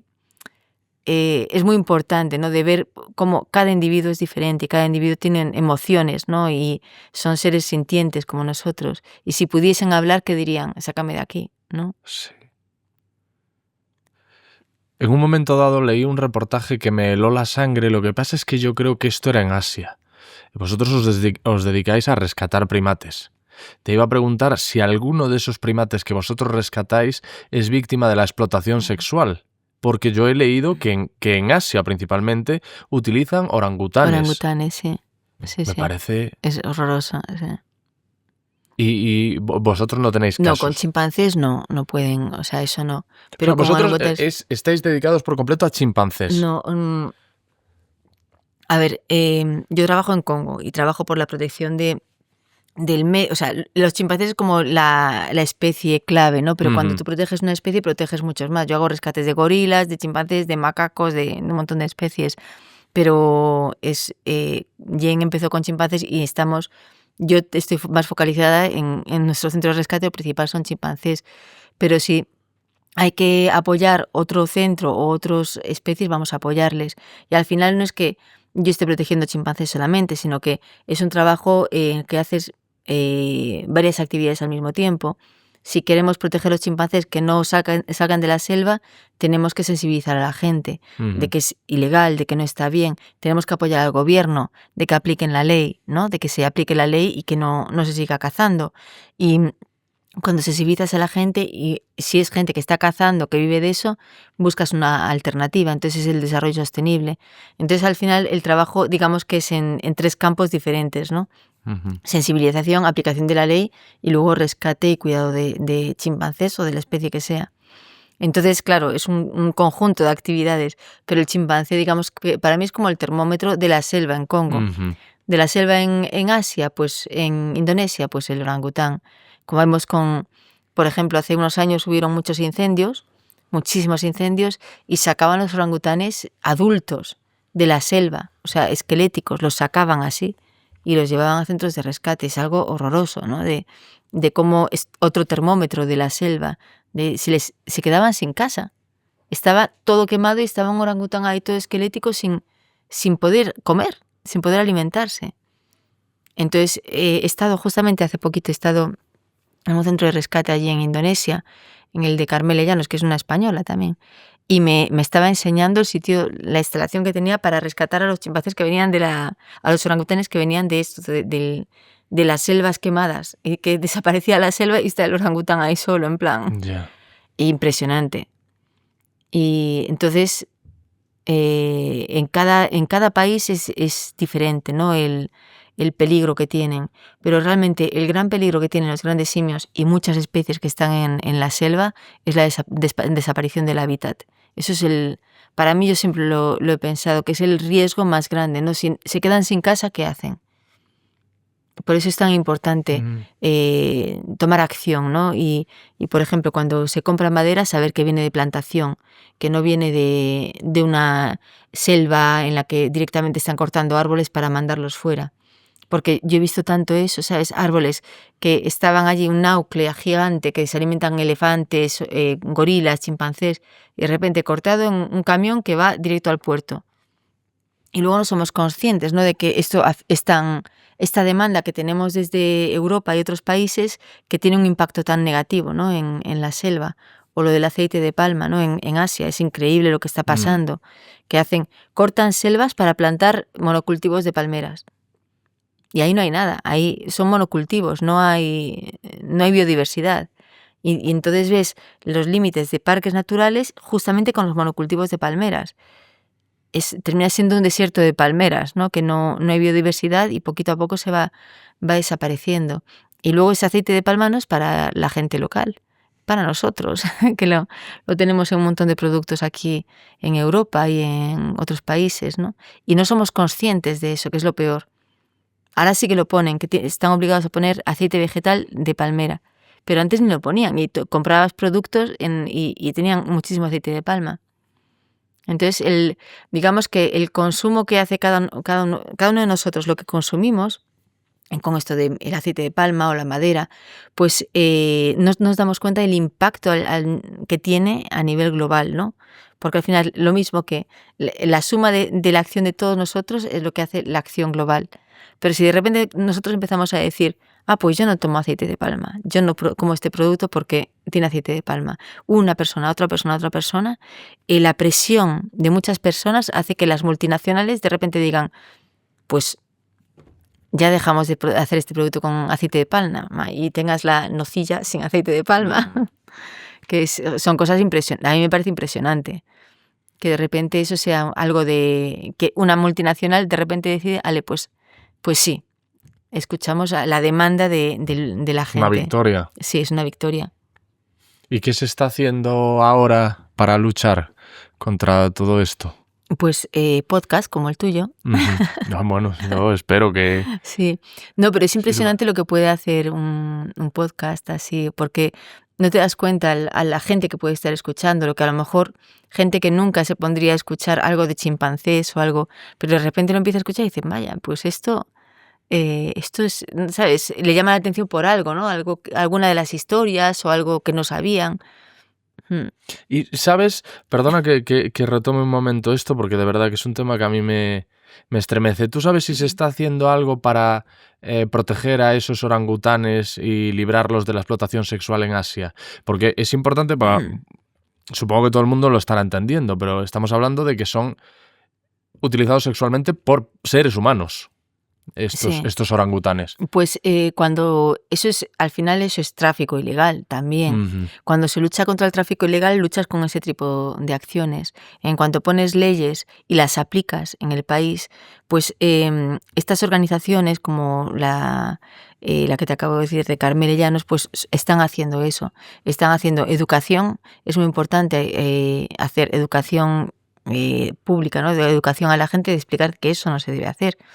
Y luego que se aplique la ley. Eso no está permitido por la ley. Entonces, que realmente vayan las autoridades y lo paren. Pero para poder pararlo tiene que haber una ley antes, y ya sí que existen leyes que prohíben ese tipo de actividades.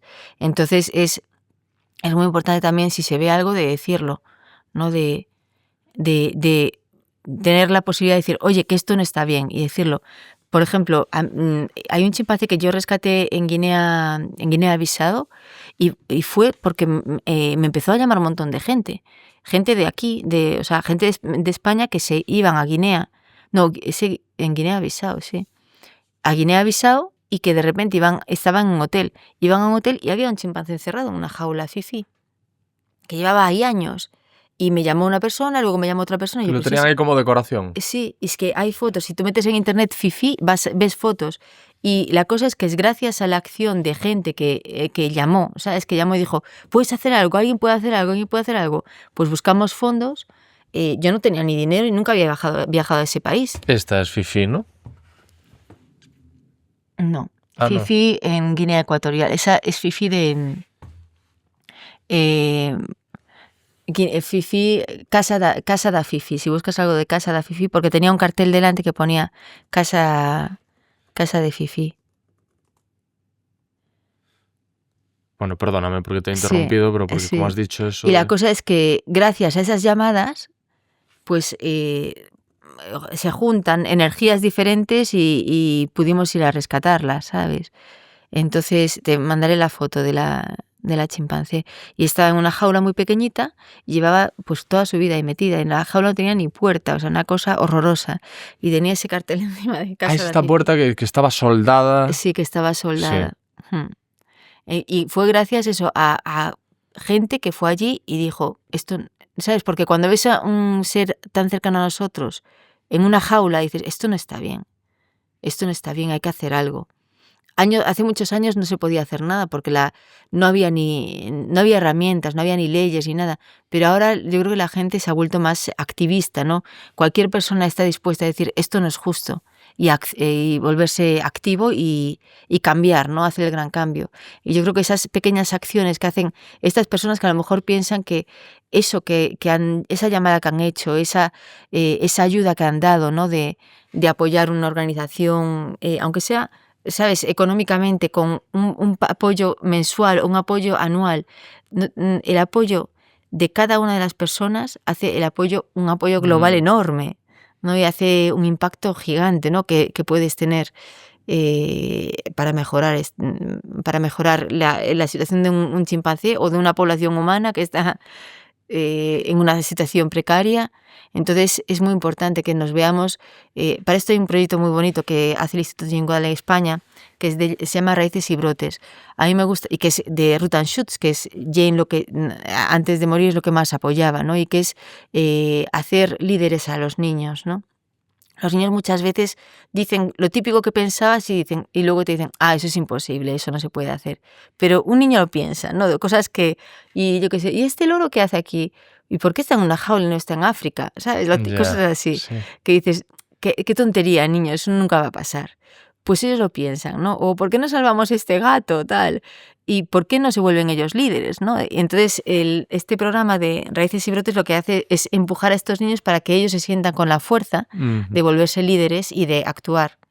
Y hay algunos niños hay uno en concreto, David, por ejemplo, que este niño, por ejemplo, paró los circos en su pueblo. Escribió una carta al alcalde y cuando vio un circo que tenía animales me suena en su pueblo, esa historia, sí. Escribió una carta al alcalde y el alcalde dijo, pues lo prohibimos, tal. Y pusieron un cartel que se sacó la ley de que no podía haber circos con animales en el pueblo. Un niño de 8 años, de 9 años, es increíble, ¿no? Y es la cosa de que ¿vale? Muchísima gente habría visto que había un circo con animales y dirán, qué horror, pues, pero este dijo, pues hay que hacer algo, ¿qué puedo hacer? Escribir una carta al alcalde, tal. Entonces, empujar, ¿no? Que esos niños sean sobrinos, hijos o el vecino que tiene una idea fantástica y decir, venga, pues a por ella, únete a otros y sacarla adelante. Es muy bonito. Es realmente creer en el ser humano, ¿no? Somos destructivos, pero podemos reconstruir lo que hemos destruido. Tenemos la capacidad de entender que hemos hecho algo mal y cambiarlo. Qué bueno. Hemos mencionado en varias ocasiones, como no podía ser de otra forma, Jane Goodall. Imagino que te impactaría mucho su muerte, porque te he escuchado decir que tenía una salud excelente y que habías hablado 2 o 3 días antes de su fallecimiento con ella. Sí, o sea, no me impactó un montón. Porque además, claro, cuando la gente te dice, no, bueno, era mayor, pero hay gente mayor y hay gente mayor. Claro. O sea, Jane estaba genial. De cabeza, físicamente. Estuvo hace no mucho aquí en Madrid. Claro, y estaba... sí, en Madrid y en Málaga y en Canarias y estaba, o sea, era la típica persona que llevaba su maleta, siempre iba con su maletita viajando, intentaba escoger la maleta y se enfadaba, lo quería coger ella. Como era así mayor, se sentaba en una silla y se iba a levantar y a lo mejor alguien le ofrecía la mano y ella, que no, que yo me levanto sola, tal, ¿sabes? Muy echada para adelante. Y claro, yo estaba organizando el viaje, iba a venirse a Congo, dentro de unos días iba a estar en Congo. Estábamos organizando el viaje y tal, entonces me descuadró completamente porque no me parece, o sea, no sé, fue algo que a mí me impactó un montón. Y además que es la pérdida emocional también, la pérdida de una persona cercana, ¿no? De una mentora, ¿no? Claro, es la pérdida de una figura muy importante que vamos, ha hecho unas cosas increíbles, ¿no? Y está realmente ha marcado a muchísima gente. Pero al mismo tiempo para mí es una pérdida personal, ¿no? De alguien que llevo muchos años con Jane, que está ahí, que sé que necesito algo, le puedo llamar y decir Jane tal, o que Jane me dice, Rebeca, hay un chimpancé en tal sitio ahí tal, puedes hacer algo tal. Teníamos esa sinergia, ¿no? Estábamos en sitios diferentes, nos veíamos en diferentes partes del mundo y siempre había esa conexión. Pero bueno, la vida es así.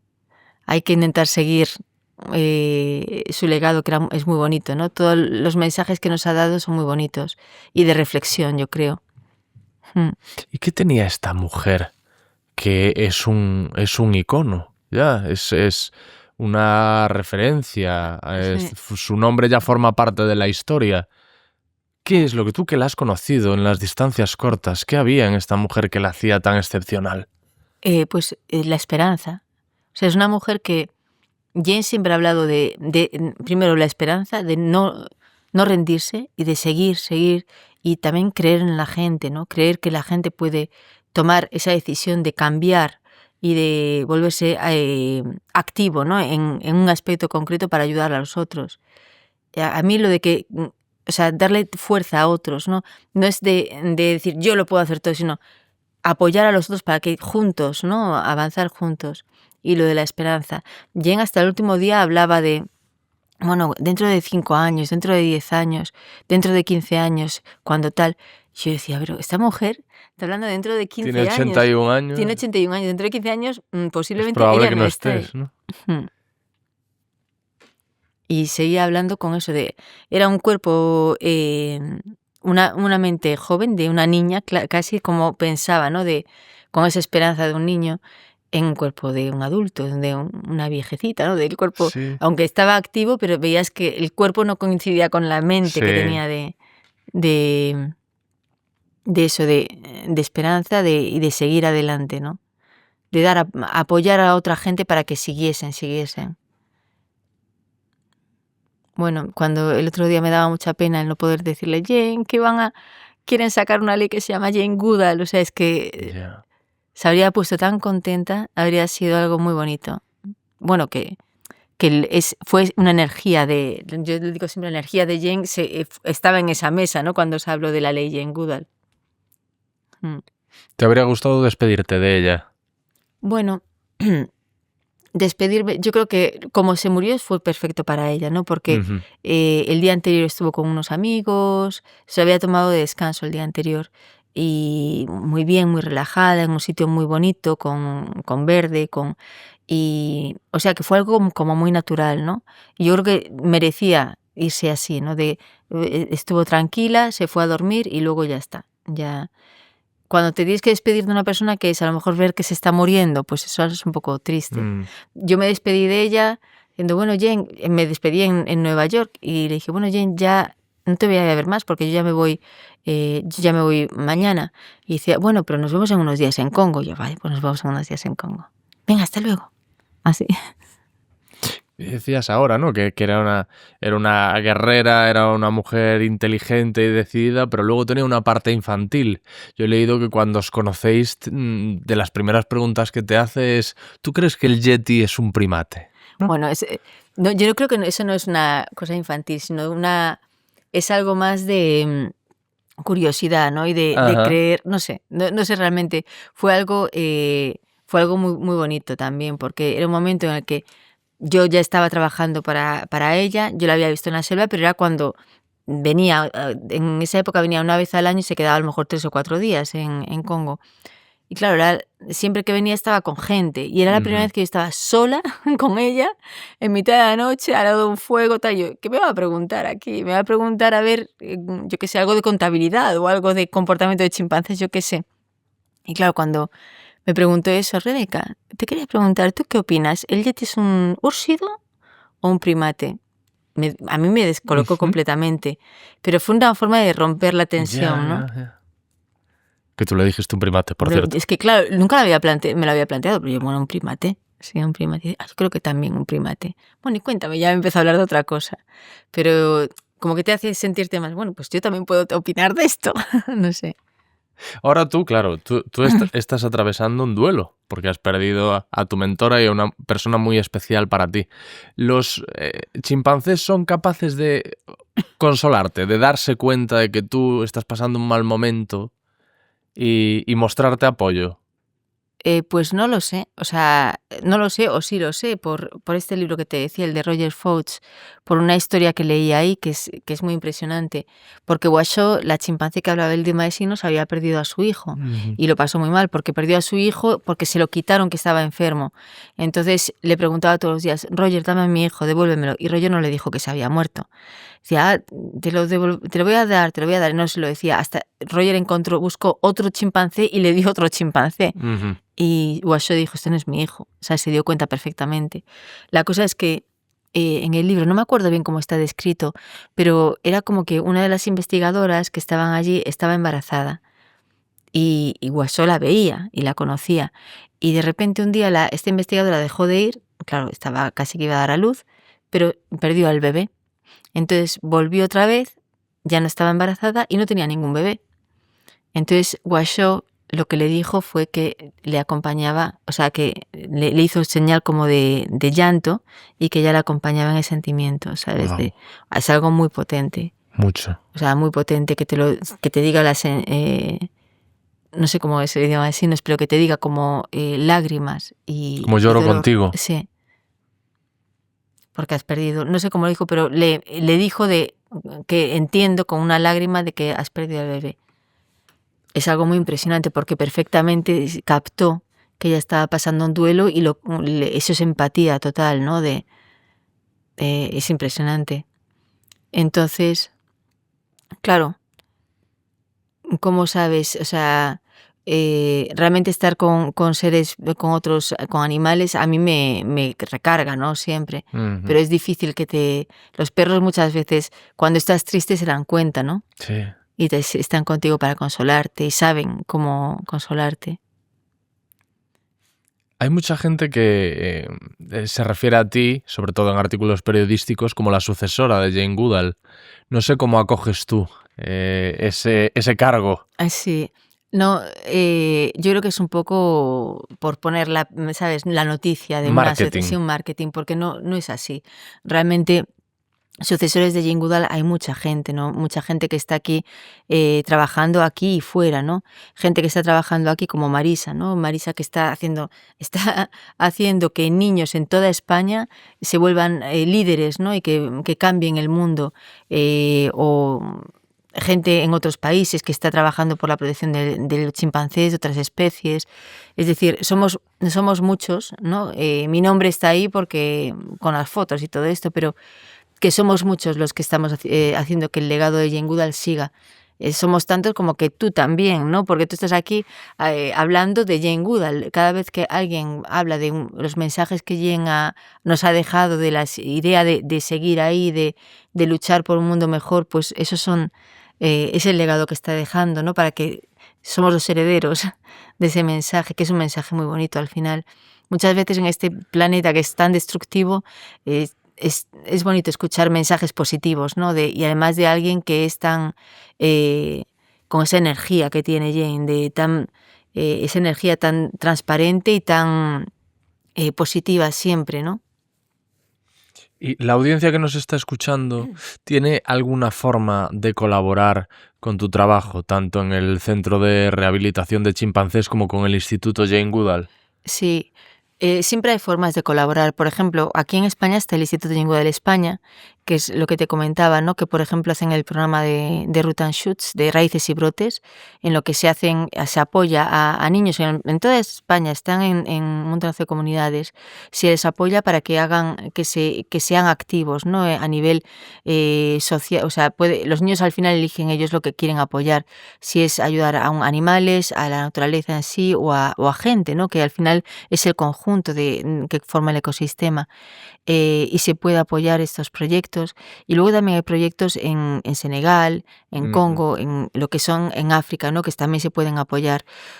Hay gente que apoya directamente con donaciones, por ejemplo, donaciones pequeñas o donaciones grandes a proyectos concretos. Hay donaciones pequeñas que hacen con un programa que tienen que es de adoptar, no se adopta directamente, adoptar un chimpancé, y lo que hacemos es que uno de los chimpancés que tenemos pues le apoyan económicamente y vamos mandando fotos e historias de él. Y a mí me gusta mucho este programa porque, claro, o sea, no te das cuenta que ese chimpancé es pequeñito ahora, pero va creciendo y se va viendo, ¿no? Se va viendo cómo le cambia la cara. Los chimpancés tienen la cara blanca y luego se les pone negra, a lo mejor tienen una peca y vas viendo cómo va interaccionando con nosotros por historias, ¿no? Porque se va mandando historias. Es algo bonito también. Y luego también hay otra acción que hacen, otra actividad que tienen, que es reciclar móviles. Los móviles se usa materiales como el coltán, que produce muchísimos conflictos, ¿no? En países como República Democrática del Congo. Entonces, nosotros al final en esta sociedad estás comprando un móvil, otro móvil, y los que ya están viejos los dejan ahí en un cajón olvidados, pero si esos móviles que están en el cajón olvidados se recogen y se juntan todos y se reciclan, pues al final estás haciendo algo bien por el planeta. Y si se reciclan, y por reciclar al final tienes un pequeño beneficio económico, y si eso se deriva a proyectos en África, pues mira qué bien. Pues lo de reciclar móviles lo hacen incluso niños pequeños que lo hacen en su colegio. Vamos a reciclar móviles, y mandan todos los móviles y luego están apoyando un proyecto en África. A mí me parece súper bonito, ¿no? Porque al final es que cada uno de nosotros podemos ser partícipes, ¿no? De algo. No te tienes que ir al Congo para salvar chimpancés, pero puedes apoyar de una forma u otra y luego estar conectado, ¿no? Con imágenes, con este mundo que tenemos ahora, que hay tantas imágenes y que podemos compartir imágenes, vídeos. Es como realmente sumergirte en ese país sin estar ahí. Qué bueno, Rebeca. Me has hecho muy feliz viniendo. Yo empecé este podcast en 2017 y eras una de las personas que yo quería traer desde aquel momento. Sí. Como normalmente estás en el Congo, pues sí. No ha podido ser hasta ahora. Luego, el tiempo que normalmente vienes con una agenda muy... Sí, con una agenda así. ¿Y por qué te interesaba el mundo de los primates, de los humanos, del comportamiento? ¿Qué es lo que ahora te hago yo la entrevista. ¿Qué es lo que no hubo un momento en tu vida que te dijo, ups, qué día de repente empezaste a decir, pues estos animales, no sé... No sé explicarte. Yo creo que, cuando yo empecé el podcast yo estaba pasando por una depresión severa y entonces me interesé mucho por todo lo que llegaba a mis manos de filosofía, de psicología, Y yo no sé si la puerta de entrada sería Robert Sapolsky. Sí. No lo sé. O sea, yo sé que de las primeras figuras que tenían alguna relación con este mundo era Robert Sapolsky. Leí El hombre mono de Frans de Waal. Sí. también en aquel entonces, no sé exactamente por qué, y desarrollé un interés especial. O sea, tú Sí, entras en mi Instagram, en la lupa esta, y son todo monos. sí, ¿Sabes? No sé, me fascinan y me parece que nos da una perspectiva de nosotros mismos muy interesante. Me sí, parece que se puede estudiar mucho cómo somos los seres humanos claro. a través del comportamiento de los Mm. chimpancés y de los Sentiste simios. curiosidad sobre ti mismo, ¿no? De por qué. Sí. Mm, No sé, siento no sé cómo decirte, un vínculo especial. Tengo Sí, aquí tatuado también. Tú decías que hay aquí un montón de, pues eso, un chimpancé, un macaco. Yo tengo aquí también tatuado otro simio. No lo sé. O sea, a veces pasa esto, ¿no? Que de repente un día dices, "Jo, pues tengo un vínculo especial con algo y no sé de dónde viene". sí, Entonces, no sé, para mí siempre fue pues una posibilidad muy tentadora la de sentarme a charlar contigo y que me expliques lo que hacéis allí y hablar de etología, un poco, que es sí, de lo que hemos etología, que es lo hecho. que hemos hablado. Me fascina. Pues yo una cosa que pienso muchas veces es que cuando tú ves un chimpancé, por ejemplo, en España, ¿no? Un chimpancé que puedes ver como el que acabamos de decir, Ujú. que estaba en una jaula, es un chimpancé que has quitado de su medio y le cambias, ¿no? Como totalmente su medio. Parece, antiguamente se reía la gente, ja, en zoos les daban cigarros y todo a los chimpancés así, Sí, porque qué gracioso. Y yo me acuerdo de pequeña que yo decía, me gustan los chimpancés y me daban fotos de chimpancés vestidos, como si, qué ya. gracioso. No es ese el chimpancé que yo tengo en la cabeza, ¿no? Yo pensaba siempre más en el chimpancé en la selva. Yo he tenido la suerte de estar en la selva con una comunidad de chimpancés reintroducidos, ¿no? Chimpancés reintroducidos y yo sentirme vulnerable completamente. Toda la inteligencia que tenemos, de repente llegas a un medio que no es el tuyo y tú eres como un tonto ahí, ¿no? Ujú. Y eran ellos los listos, los que, a ver, ¿sabes? Hay cualquier peligro, ellos saben qué hacer. Y es curioso, ¿no? Porque los chimpancés introducidos a veces tienen comportamientos extraños, como que te ofrecen comida, ¿sabes? Sí, Sí. O se suben a un árbol porque hay un peligro y te ofrecen la mano, como si fueses, sube al árbol y en plan, yo no puedo subir, o sea, lo siento, no, ya. ¿sabes? Yo estoy muy vulnerable aquí, no. Pero significa que te ven como una de ellos, Claro, como una más. intentan que seas uno de ellos, pero no puedes, no llegas Ya. a. Son ellos los listos y tú eres el que no llegas más allá. Entonces es una sensación muy rara, ¿no? De decir, "Buah, esto es como compartir un momento con nuestros ancestros, ¿no? Porque realmente nosotros mismos estuvimos un día en la selva y salimos de la selva y fuimos evolucionando, pero que es algo muy extraño, ¿no? Una sensación de sentirte tan vulnerable de que puede llegar un elefante y matarte, y ya está, ¿sabes? Ya. O una. Son emociones que son difíciles son emociones ancestrales, ¿no? Sí. Las que sientes ahí. Y que te hace revivir, de darte cuenta lo bonito que es la vida también, ¿no? De tener la posibilidad de vivir esta vida, que no hay tantos peligros como en la selva. ¿Qué crees que pensaría o que diría la Rebeca Atencia niña viendo lo que haces a día de hoy? ¿En quién te has convertido? Pues yo creo que estaría muy contenta. Sí, ¿verdad? Estaría muy contenta. Y que querría, o sea, si yo de pequeña me viese a mí de mayor, pero no supiese que era yo, me gustaría preguntar, ¿y cómo lo hiciste? Sí, ¿no? ¿Cómo llegaste ahí para poder tener un camino? Por eso muchas veces, a mí me cuesta mucho hablar en público y así, y a veces me dan como traumas de no quiero, qué horror. Ya. Pero siempre pienso, jolín, es que si yo me viese a mí misma, yo querría preguntarme, querría saber más, querría entender qué camino tomé, que me explicase algo, ¿no? De qué hacer, ¿no? Con qué camino hay que coger para llegar a un objetivo, que es este, ¿no? Bueno, pues para que te genere tanto ansiedad a falta de una forma mejor de expresarlo, el hablar en público, eres una divulgadora excepcional. O sea que Bueno, ahora ya me he acostumbrado. ahora Hace ya, años ajá. ya no, era horrible. Pero también me cuesta, porque yo no puedo, o sea, estamos haciendo el podcast ahora, yo no puedo escucharlo luego. Ni puedo verme en fotos, ni puedo verme vídeos, o sea, me pongo súper nerviosa.